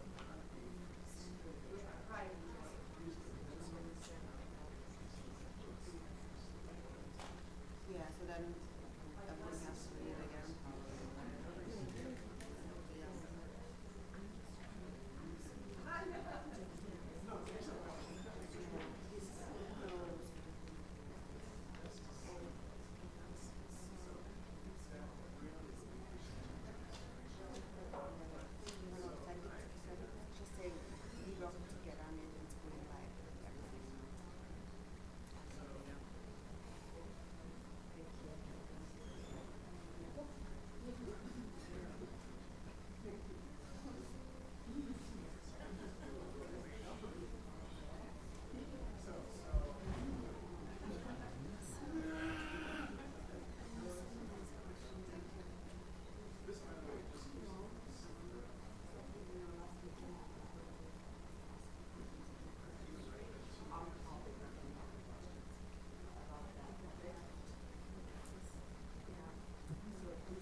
Hello.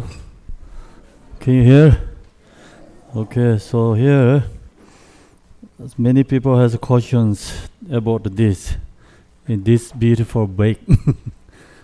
It's very beautiful. You know what is inside here?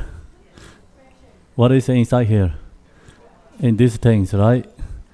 So this is the liberation mantras, liberation blank, actually called blanket, and we make very simple, easy, So this is usually touching liberation.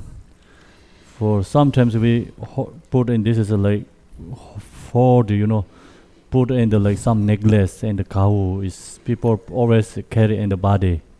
So when the people die, so then this is put in the heart center like this way.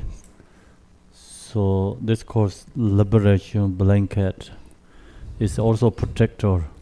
All the deities, Yadam deities mantra in here. And so then this is called Powa text. In this text has many different, the important focus for the Pardo. So we have 6 Pardo commentary in this text, and also many aspirations, Pardo aspirations. Then here has long Powa sadhana. The Powa sadhana, long one and the middle one, short one, all is in here, this text. All the Powa text is in this book. And then also beautiful these pictures, image you can visualize. And so then also we have in this text the Sukhavate, the long one, the long aspiration, Buddha Amitabha prayers, all in this book, this sadhana. Then I think here has some also special object. What has here? See, the Dharma pure and the liberation, the how to call this one?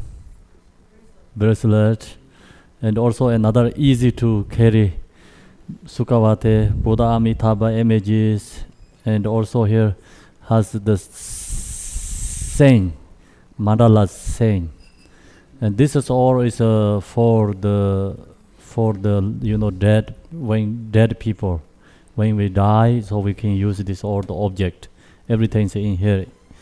So if also you can have for others use this object, and you can use your own, preparing for when we're going to liberation in the Pardo. This is all Pardo liberation object. So you can get it in the bookstore. And also this more information is in the online. So each one how to use, this object, everything in the thing is in Gardruma, the website. So you can download that. Thank you very much. And also another question, many people has question about educate Tibet. So educate Tibet is actually one month's course, 1 year, 1 month course. So we have 500 or 300, 400, something like that kids, depending different years. And so we have 15 teachers and teach the Tibetan, like Rinpoche talk about Kakakanga, like today, the first one, and then go up to levels, different levels, 5 different levels, Tibetan class, and also then very high is the Tibetan grammar, and then also we have a Chinese course. So many different courses there. We do only the 1 year is 1 month. So the reason is, my hometown area, many nomads and farmers. So kids are very useful, like summertime. They don't want to send into school, especially for nomads. So then when the winter time, there's the normal, the kids are all free time. And then many, also some kids go to school, the government school. And the winter time, there are off day. So they all both come together, like the special course, one month Tibetan special course for we giving to them. That's very, like benefit for them. The example, when I was, kids, in that time, in my village, nobody teach Tibetan. So I have to go to other village. It's like 6 hours ride the horse, and actually different state. So I went there study 1 year, 1 month, each year 1 month. Have to stay that village and study. I went to 3 years, actually 3 months I study, Then after I can read very well Tibetan. So I went to monastery. When I get in monastery, so no problem to join with the practicing, the Dharma practice, because I can read very well. Usually, normally, who join in monastery, then they have to learn again, the Tibetan first couple years. So when I get there, easy to, read Tibetan. I don't have problem reading Tibetan. So that class really helpful, this hometown and the village. They don't have education much, and we push them, they get this first level education. Then the best on that, they can go to them many different educations. If we don't have this first step, they don't get any educations whole life. If you get these educations, then the people or kids, they all change their mind. They change the mind, then they like wanted to go to school and learn more and more. And if they go to monastery, they're easy to access. And if they wanted to go to school, more high schools, they easy to, they have some basic education, so they're easy to access there. So that's why the many young kids transforming their life, they're really big benefit. So who support that, who care about that, who think about, who rejoice that, thank you very much. Touch the leg, and also appreciate and thank you very much. And Faith Green, she, the taking care and work hard for that education. And then Debbie and also in Fan is in Virginia. So they all support very strongly for that education. And last year we successful, and I wish every year is successful, same as last year. Thank you. So no. Okay, so next question is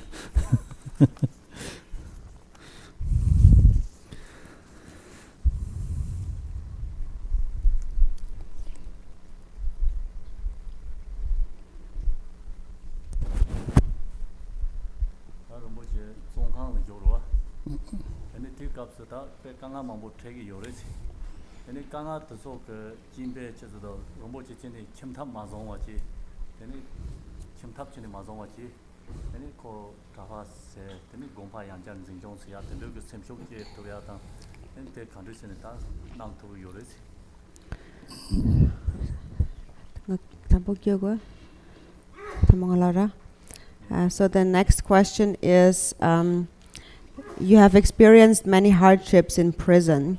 Why did you never renounce your vows and become a layperson?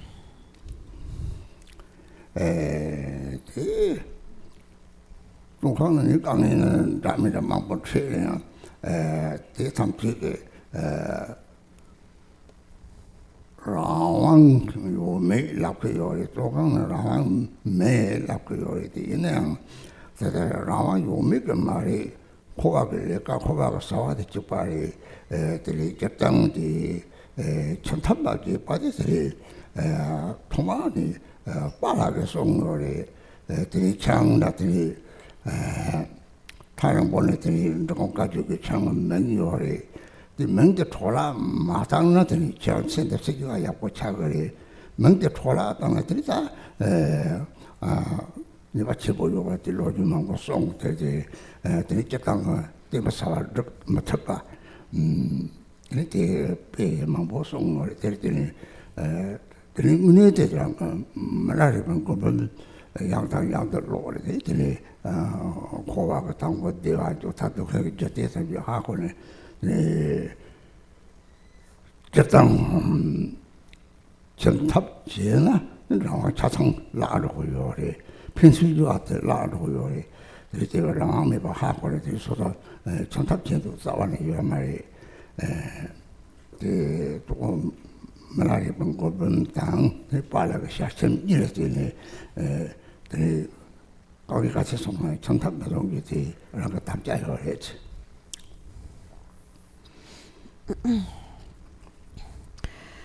Now it is true, even though there were a lot of difficulties in prison, and now in general, when we speak about prison, we think about a state where we are unfree, an unfree state.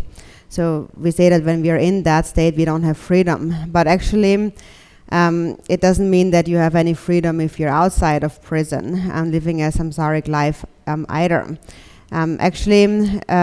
The samsaric activity really robs you of some freedom in a similar way, actually.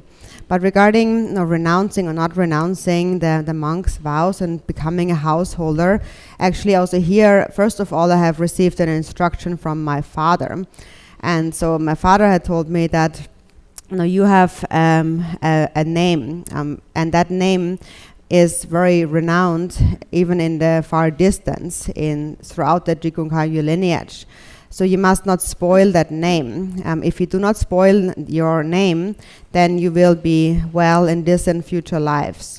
But if you spoil your name, it will be a very grave mistake.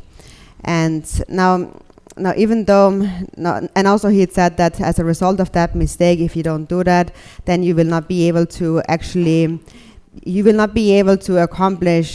your service to the Buddha Dharma, your Buddhist activities. So he mentioned many other things, amongst one of which was that.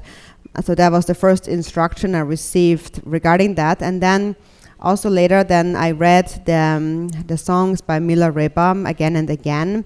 And also through those instructions by Milarepa, I recognized the nature of samsaric life, that in the beginning it is always happy and always it ends in suffering.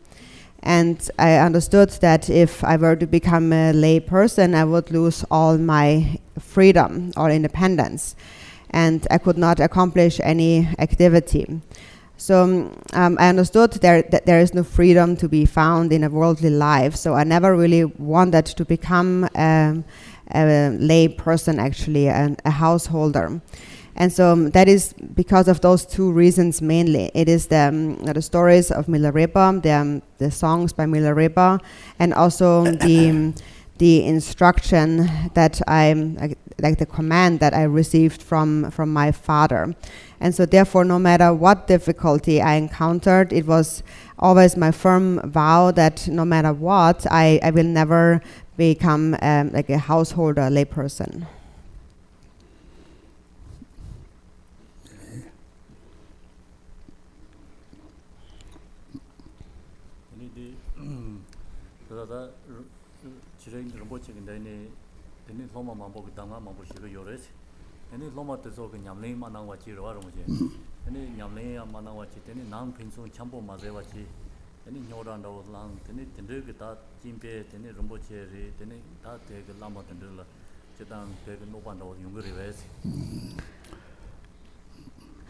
So the next question is, after a teacher has taught many Dharma lessons, if the students do not practice them, for example, by creating harmony with each other, how does this affect the guru?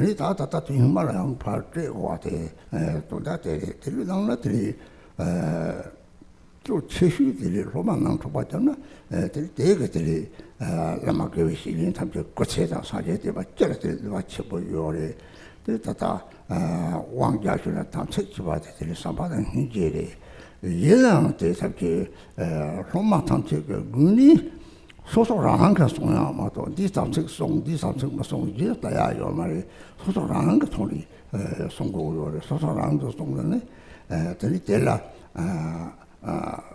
라는 게 이거 마송가 때라 문에서 따라라는 거 고라 들이 송마도 이 삼색에 들이 이 말을 이렇게 시작하면 시작해요래 노바 첨보용 토크요 말이 계산 그요래 벨리 로마 무슨 로마틱 고로치고랑 미상마 세로 토와지요래 대습제제베 데레데레 토고메 바다티 추사와 바치치 보이모이 디니바 차창들이 다리 속에는 족기는오나 데리 바치 보이요래 데라니들이 기지제고 얼마도 저쪽에 다텐 바치 보이요래들이 주럭주럭 발라들이 족발라서 보나 오들이 삼제지 시장다 차도들이 Then it's not so about Chimboyore, take a chill party, take a Yumboyore, the Vachiboyore.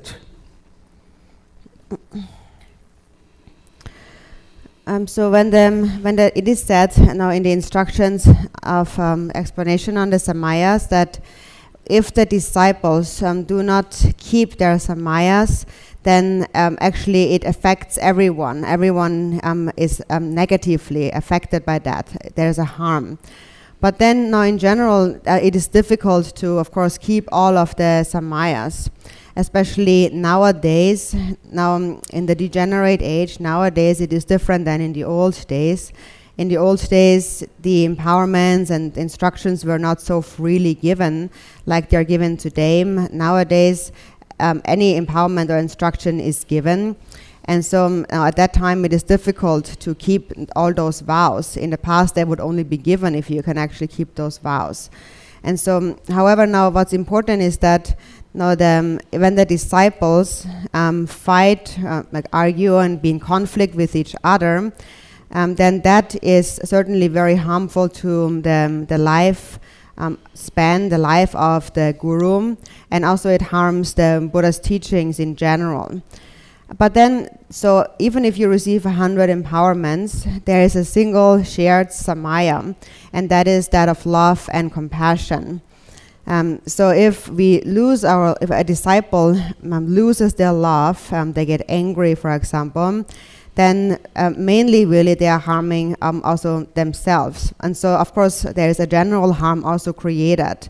But then now when it comes to keeping the samaya, that is something personal. Then you have to really you have to make sure that you yourself are keeping the samaya, are not losing the samaya. So you should not examine others whether or not they are keeping their samaya. If others do not keep their samaya, then of course harm is created, but on your part it is lesser. But still there is actually some general harm being created, and that is why it is also good to practice confession, purification each and every day. And then there will be no great harm on your part, but still there is harm if anyone breaks their samaya. And that is because now, for example, first there is the samaya, there is love. And then a disciple gets very angry. And when one disciple gets very angry, then the others also feel that in their own mind, because the basis of our mind is a single one. And then when the disciples become not harmonious with each other, when there's conflict between disciples, that actually creates an obstacle to the Dharma.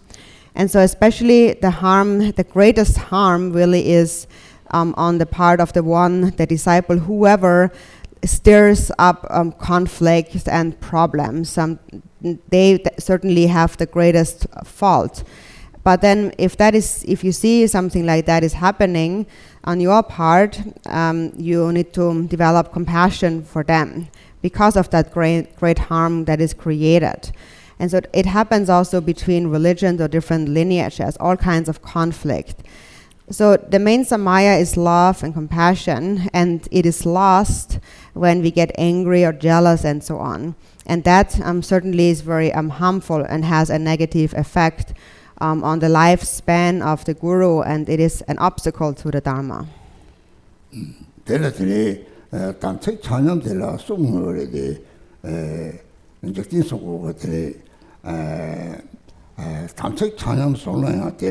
냠니 제 답책 찬양 좀 냠니 제는 답책 냠차서 다 냠니 마제바니 강래들 냠니 냠래 마톱이 바체서 왕도 도발라도 답책 냠들이 하긴 제목이요래 저 답책 냠나 샤바탑이요래 샤바탑을 가래서 말해 되네 득발아 용띠니자 득발아 샤바에 답답 용띠인들 당청 남자들은 요즘 쳐보지 뒷중이 봐도 하고는 때 샤바체서는 이 시레들이 남이 야들고 요 대답을 요리 되는 남이 마탑이 바체서 저땅 다쳐와다 도발라서 그냥 마이나양 사축샘 답고 맞아 세당 왕도서는 세나 세당 차도 왕도서는 대 동네랑 지는 연구요래 나다 도바타 저가양 슈메가 슈메세 때 말이지 니몽랑진 국들이 니몽랑진 동네에 데레 소소라는 답습도 기체 보용을 이해를 때네 다다 센지리 내가 레 담보와리 제대로 삼지 제네 그 삼문함나는 소원을 샘저트 말이 지발라 사제 나는 흐면제서 이를 중대 인지 중대 통을 내가 라면 용모대 찾다버려야면 인대 담생년 번 디데디게 인지도 지야요 말이 소라는 거 송고래.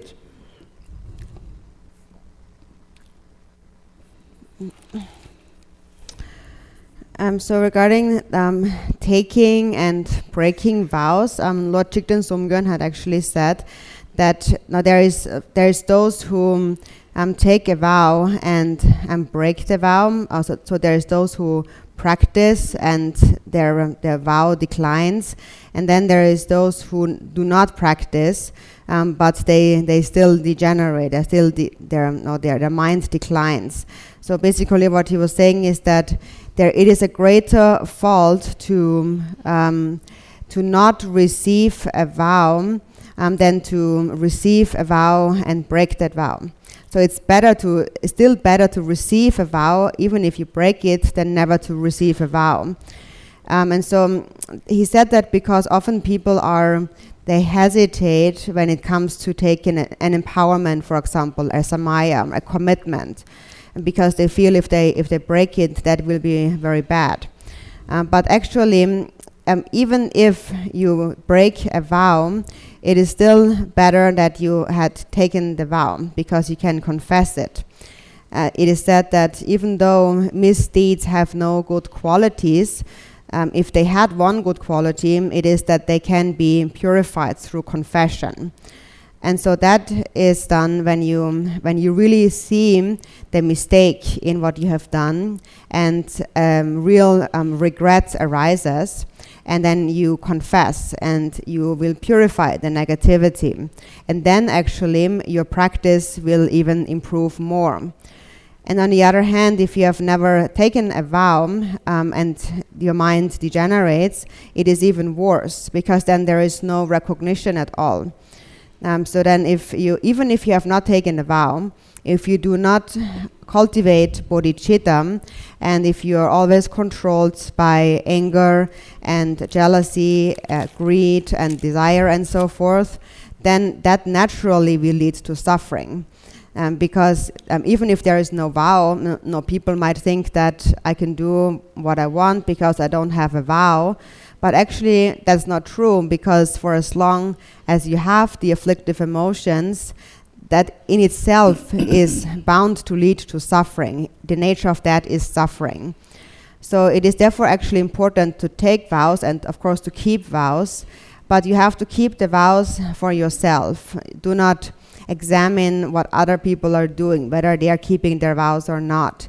And if you look at others, the way you should see them is, even if they engage in kind of degenerate conduct, then see them as this is a sentient being, or this is a beginning practitioner. So you don't judge them for that. And so now it is also said in an aspiration prayer that whenever you observe the faults of others, you should that should make you see the afflictive emotion within your own mind. So you need to look at your own mind, in other words, and not become bothered with what other people are doing, not looking at whether or not they are keeping their samayas. What's important is that you keep your own samayas.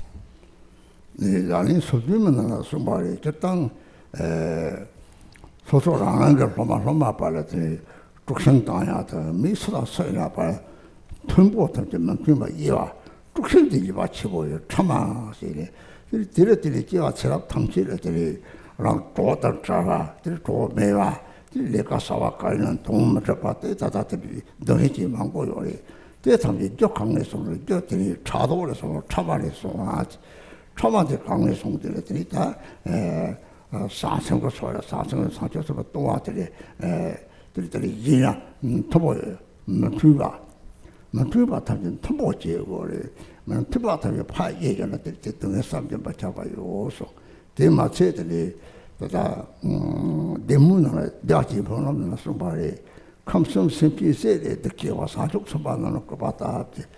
사족 수반 치보타비를 거 봤다면 들이대 주고서는 때 하장이 받친 참인 말에 때 받쳐버려서 가르쳐버려야 되는 배나 사족 수반 교육이 줄 나와서 있나 그거 가르나 송교대 그렇게 되는 송탑주 세제되더니 조람 가리나들이 추 대바지 시작해요래 레줌데 시작해요래 이 시엔이도 추지 스트다 쳐버리면 가다 될들이 다시 또요 말이 될락을 봤다면 될락가베 들이 로마타치 다리 대바도네 들이 고도 람들도 때 대로 질 고동이 손으로 내 손으로 저때 수다 다리 거바데 봐봐 되게 좋고요래 들이 하장이 받치고 제압 탑재들이 담배 추면 터봐 추 맞추어서 살았지 처음 몰라 추 맞춰봤더니 배나 들어오고 지어는 때에 유튜브만 보여래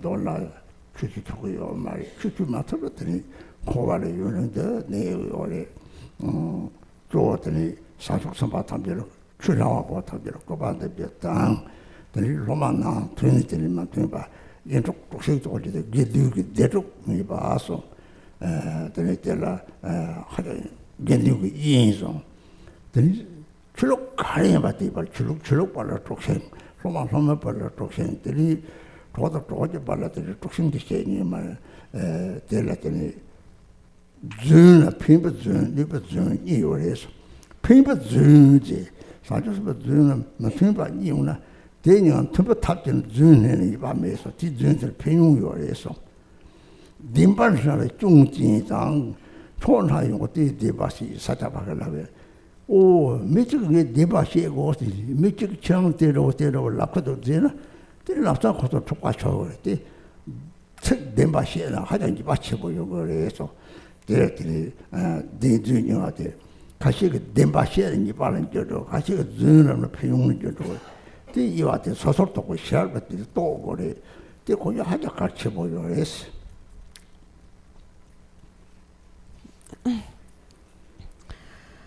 So also it is explained in the 37 practices and elsewhere that stirring up problems or causing division between disciples is really actually one of the worst things that we can do.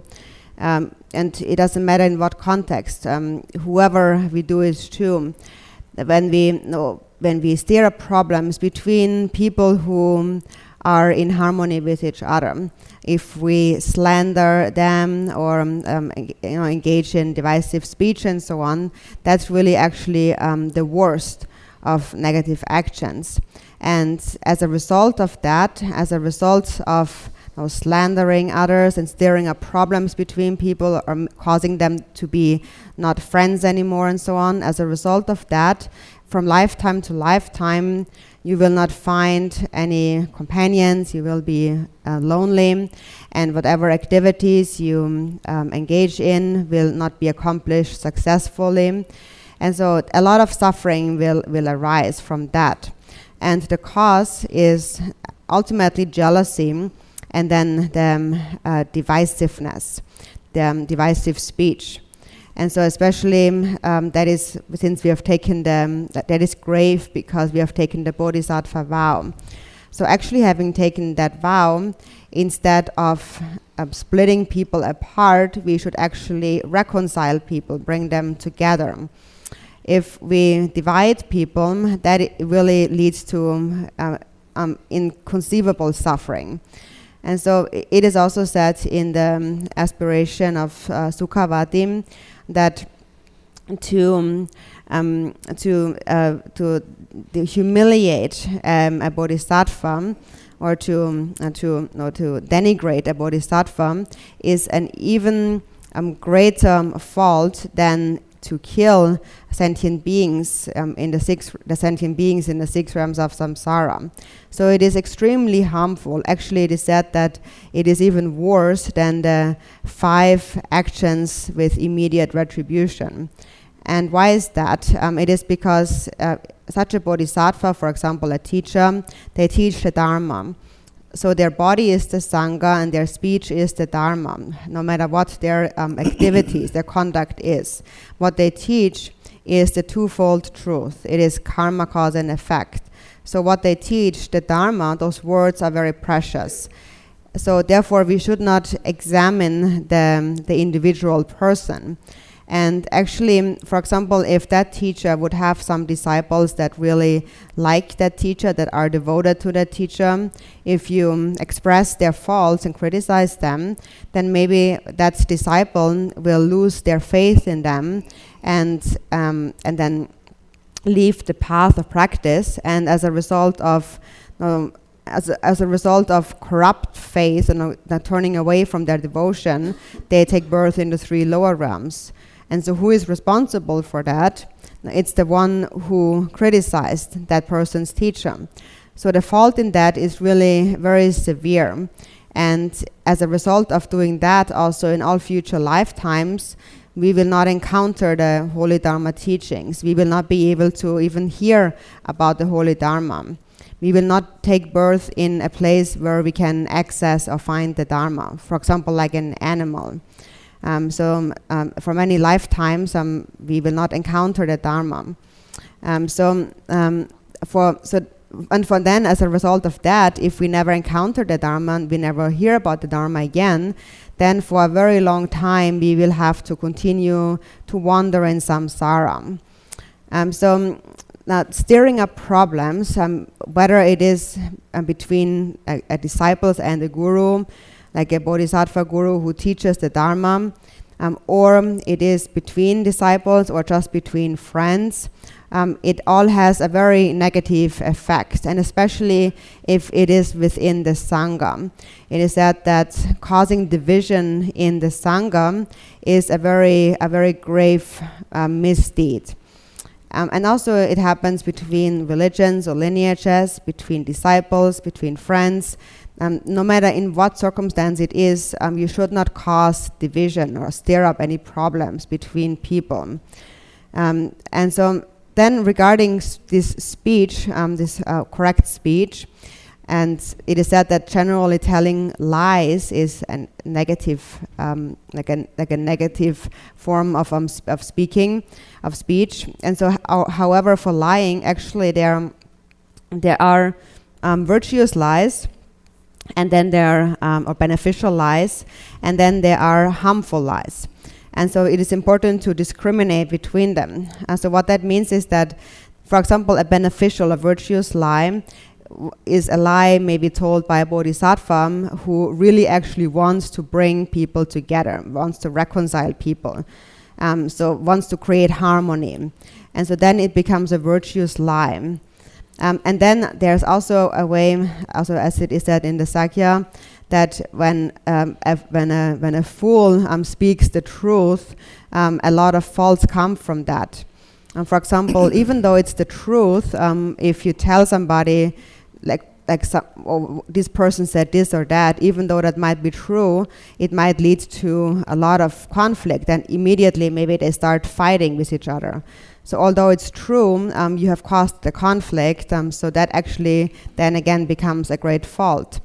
So it's very important to discern between that sometimes there is some who tell the truth and actually create negative karma, and then there is some who tell a lie and actually there can be a benefit if it, for example, reconciles people. So for that it's important to apply the discriminating wisdom. 네 좋은데 담생이 앞에 좋은 강의인 거요. 저 차도는 거요.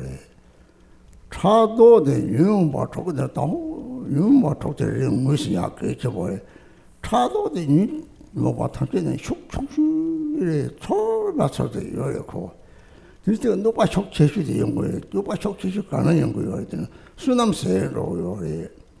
살짝 밀었다가 숭을 사절을 했는 수남제는 이샘제스 가리스는 내 용하고 사와 직접 맞으는 거 가르수남세로요. 첫째 오늘 개와 매개와 담지 지세이란 거 토고요. 와스 그래서 지세이란 거 토로 차도 진데 랑 먹가서 담지라더니 동네다 강에 체를 때리 지세이란 제고요. 그래서 이제 동네리 지세이란 제고요.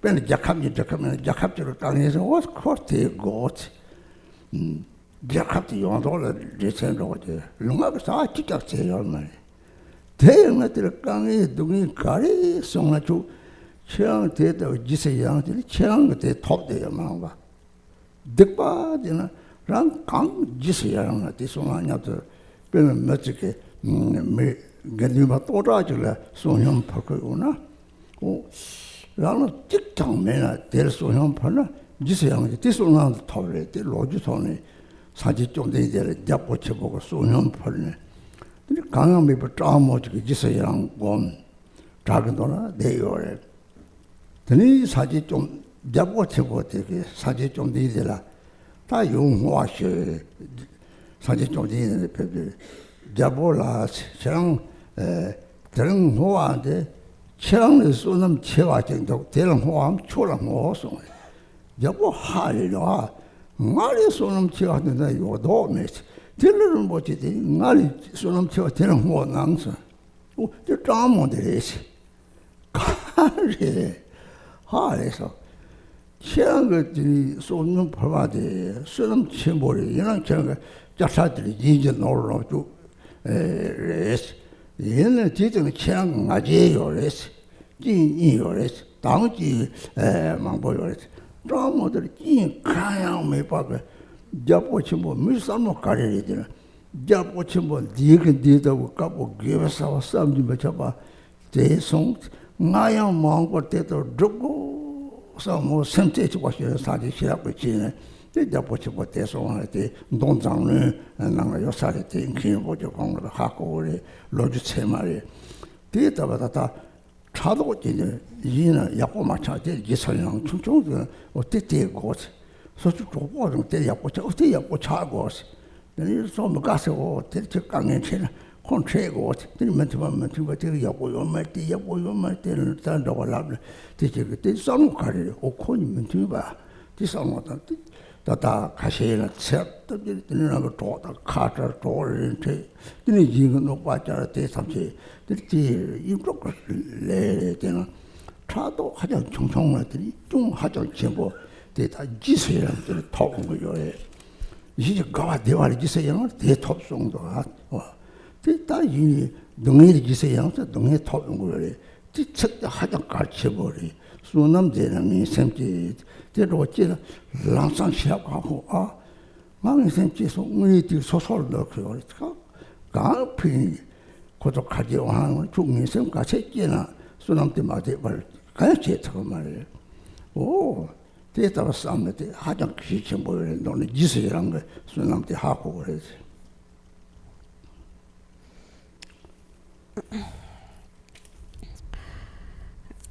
So now when we say that what is it really that the fault that leads to the breaking of a samaya? So mainly actually it is because of jealousy. We are stirring up problems because of jealousy. And so for that, first of all, we need to recognize the afflictive emotion, all the 6 afflictive emotions. But among the 6 afflictive emotions, the affliction of jealousy is very subtle, actually, very difficult to recognize. But it is in a way almost always there, but we can't, for the most part, not even recognize it. But even though it is very subtle and hard to recognize jealousy, the harm that is caused by jealousy is actually the greatest. And that is because it is jealousy that causes our merit to be lost. Sakya Pandita said in the Words of Excellent Advice, he said that the way that merit is exhausted is when you give rise to an evil intention. So an evil intention exhausts all your merit, in other words. And so when you hear that, you might wonder that if I don't even do anything with my body and speech, how come that even though I don't do anything to harm them, then how come that my merit is coming to an end? So the reason is because, for example, we have said that when you rejoice in the virtue of others, you will obtain the same merit. And so actually it is the same is true for the other side. That is when you rejoice in someone's misfortune. So those who are very jealous, they rejoice in the suffering and the hardship of especially those people they don't like. Or for example, between countries, then if one country that is like an enemy, an adversary, then if that country encounters difficulties, then you might feel that, oh, that's what they deserve. And so then in a way you feel the same way for anyone who actually lives in that country. So there is this natural sense of rivalry towards anyone in that country. That's what they deserve. So even though you don't really do anything with your body and speech, then you will rejoice in the misfortune of your rivals, for example. And it is that whatever you rejoice in the future you will receive the corresponding result. So if you rejoice in someone's misfortune, then you will receive that misfortune in the future. There's one story about the Buddha. When the Buddha was alive, there was an assembly of like 1,000 monks, and the king of that area offered a meal to the monks who were all lined up with their begging bowls. And so then there was also a beggar woman who didn't have anything at all, and she was in the end of that line. And so the king was together with the Buddha. And so then at the end of the meal, then the king said to the Buddha, so now I ask you to please offer your dedication prayers to dedicate that meal. And then the Buddha replied that, my dear king, today the merit of this meal shall be dedicated to the one who possesses the greatest merit. And then he said, and that would be this beggar woman. And so when the king heard that, he was shocked, and he thought that how is that even possible? How is it possible that this poor beggar woman would have greater merit than me when I offer this great meal to all of the monks? And that is because the Buddha was able to see with his omniscient mind, and he said that even though you are very wealthy and you have made a great offering to the monks, and that truly is an incredible merit, but also you have some pride. And then there is this beggar woman who doesn't have anything, but also whose mind is very pure, and all that she was thinking was that the virtue, the merit, that king is creating today by offering this meal is really inconceivable. I really rejoice in that king's merit, and I pray that in the future I will be able to do the same. And so she prayed in that way, and the Buddha knew that with his omniscient mind, and therefore he dedicated the merit to that beggar woman. That story can be found in the Sutra of the Foolish and the Wise. Maybe Garchen Rinpoche knows more about that. So that's a real story anyways. And so now when jealousy arises now, jealousy, we have said, is very subtle and we don't recognize it. But for example, if you have a friend and that friend is doing well, then you are happy about that. But if there is a rival, someone you don't like, and they encounter difficulties, then you feel that they deserve that in some way, that then you feel that's well, you rejoice in that. So there is always this slight subtle feeling of finding some joy when those who you don't really like are unsuccessful or not doing so well. Or you are telling other people about that person's fault. For example, say he or she is doing this or that, and so on. And then when people keep thinking about that, what you're saying about the other person, then maybe those two people have been friends, and that creates doubt in their mind, and maybe in the future they will not be friends.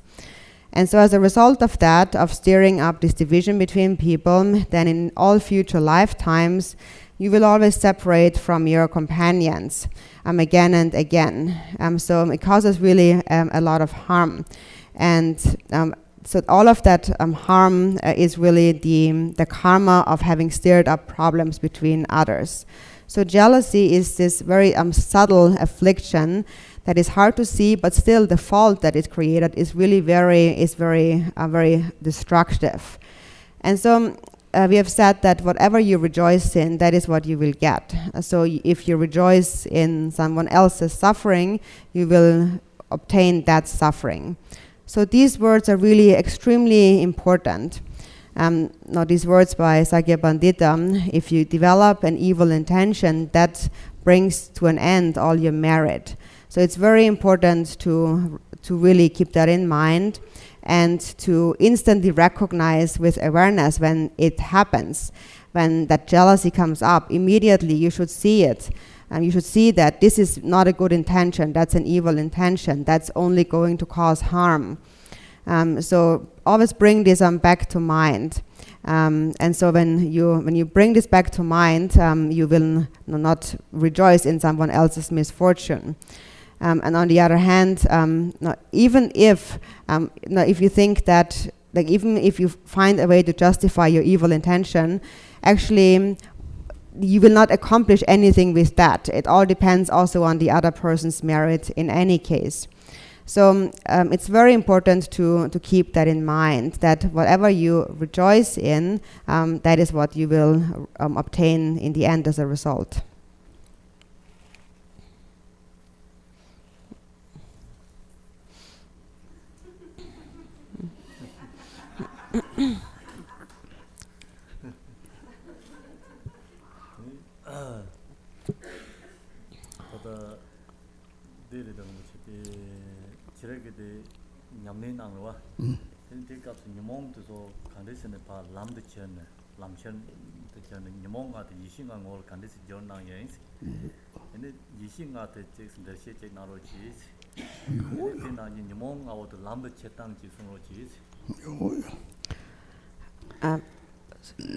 So the next question is, how have you personally transformed the 5 afflictions into the 5 wisdoms? Can you expand on the 5 wisdoms? How can we take the 5 afflictions as the path?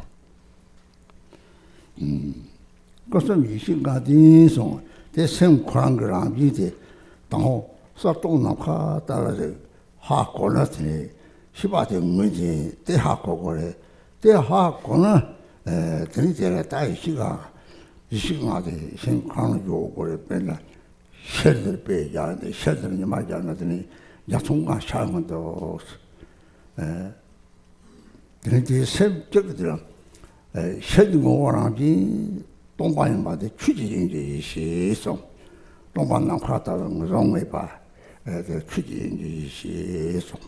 Treaty so that's that Malaria treaty man on treaty no quarter the truth something he just a treaty no crata treaty.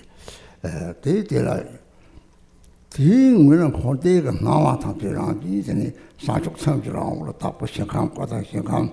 Then Madame and Monk to water, Douglas of Quatri, Jatung, Tangan, Jimmy Pass, young Charlotte, Jamata Cha, Tanti Chardron at the Melon Tavi, so that's him Ramuta, Satan, so the same Satan, the watch out, so the same did. Oh, Shady to some Melon, Zunki church had me, she part of all my. Oh, so crown church had the world, and shall me no. In Melon Tavi, Sharon at the Latini, Gary Sharon Cadon at the Latini, Sharon Zangi to all my same column, Rang some not open to Bamagilla, Gary called him Mawaka, the Zangi to all my Sharon at the Shaddy made or young made, nobody she is. Nobody she is. Yen called a tree. They want to do it in a Tawasaji, Quatashan, then Madame Duarte doing it, they want to do it sort of tragic chawately, sort of mantra. Then parties are here, the third dollar, Jatu, Sharona, Jatu, sort of mantra, now what is Sharon Cadona. Oh, Caso those on the sort of top of shit, then what they would shoot them. Give out them, give it, give out them, give it, donate, Mandra, Sharon with the so sort of way she is. There didn't do touch a tower, Hakon, so sort of what she had. It's what the so sort of what she had, tell it in it, and it was a great touch a tower, Hakon, so sort of what she had. Then it's so up to be she, you know, could they just have the circus this song? Jiggers Zimazon. It's just on top similar. 내가 돌에 타석 사지에 공방 라미 그 접속 사석선 콜거 라시 별로 사바던 희지우나 될 파시도 라미 창는 거야 다디들 때는 유무바토 라미 그 창는 거야 별로 디디가 별로 나는 유무바토 끼가 디레사 디박사미는들이 디 나와서 라미 샤워 사와트 베이시 수자 주마송 there is a bottom yet, and so what to be she is so. What they now touch you for the sort of a lady touch a toss with the sort of a shop, didn't so sort of a shop, the other to be shop. Just take it, so sort of a shop, the Tamara, the same little Hako, Sapon Nakata Hako. They didn't not go to Giatam, Kaka Hako, the sort of a shop, Dutch body, this is a shop number. So wrong is awesome.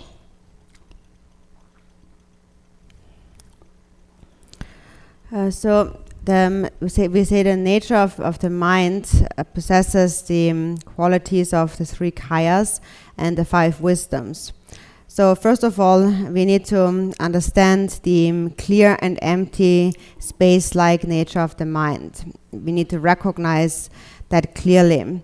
And then once you understand that, then we begin to see the qualities of that mind, like the 5 wisdoms. For example, when you take a crystal ball and the sun shines on the crystal, then from the crystal 5 colored rainbow lights will emerge. But they all arise from one crystal. And that crystal is just like your own mind, like a mirror. So from the mirror or the crystal, which is your mind, naturally anything arises. And so the crystal is the basis, which is empty. And that is the Dharma Dhatu wisdom. It is the empty space-like nature of the mind that is unidentifiable. Milarepa had said that I do not see phenomena, I see the nature of phenomena, the true nature. So the basis of all phenomena, of samsara and nirvana, is this dharmata, the true nature that is of all phenomena, which is the empty space-like expanse. And so that is the basis from which all the appearances of samsara and nirvana manifest naturally. For example, when there is bodhicitta, then bodhicitta naturally projects the appearance of the Pure Lands and the Buddha forms and so on. And if the mind is impure, afflicted, that naturally will project the 6 realms of samsara. They appear naturally as the self-reflection of the mind, but what appears is just like an illusion, illusory by nature. So that is the mirror-like wisdom that to the mind, within the mind, any appearance of samsara and nirvana can be reflected. And so to really understand that, actually, you need to look at your own mind. Then you can really understand the meaning of this. Because these are all qualities that are qualities of your own mind. So the mirror-like wisdom is called that because when something is reflected in the mirror, the reflection is that the appearance is reflected in the mirror. That means the mirror does not go anywhere. It stays where it is. The mirror doesn't go to the object that it will reflect, but the object comes to the mirror and is reflected in that mirror. So that's the mirror-like wisdom. And so whatever appears, whatever is reflected, like the 5 colors of a rainbow, from the perspective of the mirror, it makes no difference what is reflected. So the mirror does not have a preference in terms of positive or negative reflection. And so that is when there is no grasping in your mind, when there's no conceptuality, any appearance of samsara and nirvana can be reflected in the mirror of your mind, and you will not have any grasping or preference towards whatever appears. So whatever appears comes and then again disappears and again appears and so on, and it is all equal. So that quality is called the equanimity wisdom. And then, however, even though anything can be reflected equally in the mirror, still the mind also can discern between the different phenomena in samsara. Can discern between what is virtuous and non-virtuous, what is pure and impure. For example, the pure aspects of the Pure Lands and the Buddha forms, or the impure aspects of the suffering of the 6 realms of samsara. So the mind also very clearly sees the subtle differences, discerns between whatever arises very clearly. And unmistakably. So when you look at the mind and whatever, when you look at the appearance, it is like you're looking at 5-colored rainbow light, and you are clearly able to discern between each of those 5 colors of that rainbow. So they all can equally appear, but you also are able to discern between the different colors. And so that's the individually discriminating wisdom. And so with that wisdom, you know if, for example, there is virtue that leads to happiness and non-virtue leads to suffering. So the discriminating wisdom knows the subtle workings of karma, cause and effect. And then there is the activity accomplishing wisdom. And so then who actually created all of these phenomena in samsara and nirvana? Actually, no one has created them. They arise naturally. And for example, if on the basis there is bodhicitta, then naturally that will lead to the appearance of temporarily the higher realms and ultimately enlightenment. For example, if on the basis you have love and compassion, within that naturally the 6 paramitas are complete. Or if on the basis there is self-grasping, then within that naturally the 6 afflictive emotions are complete. And so then when an afflictive emotion arises, and if you engage in karma, and then the karmic imprints ripen, then naturally the corresponding appearances will manifest. And no one has made them. It just happens naturally. And that's the activity accomplishing wisdom. And so the natural appearance of all these appearances of samsara and nirvana. So of these different wisdoms, most important to us is the discriminating wisdom that knows the subtle workings of karma, cause and effect. It is the wisdom that knows what to adopt and what to discard. And that wisdom should be sustained at all times. So first, we need to recognize the nature of mind, the clear and empty space-like nature.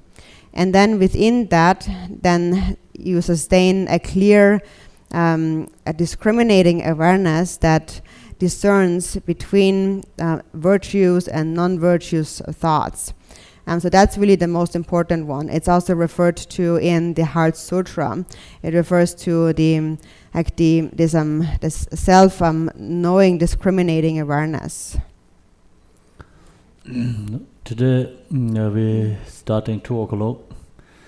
So I'm going to share with you follow the yesterday teaching. Rinpoche and Khenpo mentioned the story, and I'll be here 2 o'clock. So if you wanted to join, please welcome. And also the karma, Lama Karma, he is the doctor, Tibetan doctor. So if you have anyone to see him and or go directly to him, or you come to me and I can have you to make an appointment with him. He also has medicines. Okay, thank you.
Well, good afternoon, everyone, and that ends the morning teachings.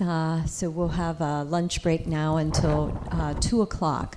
And at 2 o'clock, for those who would like to join us back here in the temple, Khenpo mentioned that he will be talking about the continuation of the stories of Khenpo Munsel. So we have a really beautiful shower of blessings happening this afternoon.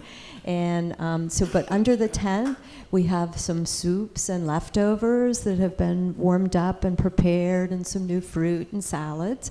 So please, everybody is welcome to join us out there. And you're welcome to come back in here also, where it's a little bit drier, but I think it's just a light shower of blessings now. And I wanted to make everyone aware with the wetness and dampness. Please be very mindful of our steps. Sometimes they can get a little slippery, especially when you've got rubber sole shoes and you're running in or in your bare feet. And the back steps also, if the back door's open. So just be mindful, cautious, and thinking. And also in that same way, if we could keep the water and mud outside and the dryness inside, that would be very helpful too. So today is the day we're cleaning the refrigerator. Yay! I've announced it for the past 3 weeks. So please make sure that you have your name on the item and date and time, because I don't want to throw anything away that you want. And if I'm doing the refrigerator, I can be fairly wrathful. So, so it can go quickly. So This evening we will continue with the bum soak at 7 p.m. And again, we're going to be offering dinner outside. Lavika's making a beautiful soup. We're going to have bread. We're going to have salad. So you're welcome to join us for a meal again, and then join us for the bum soak at 7. So have a wonderful lunch. Stay dry. Be careful.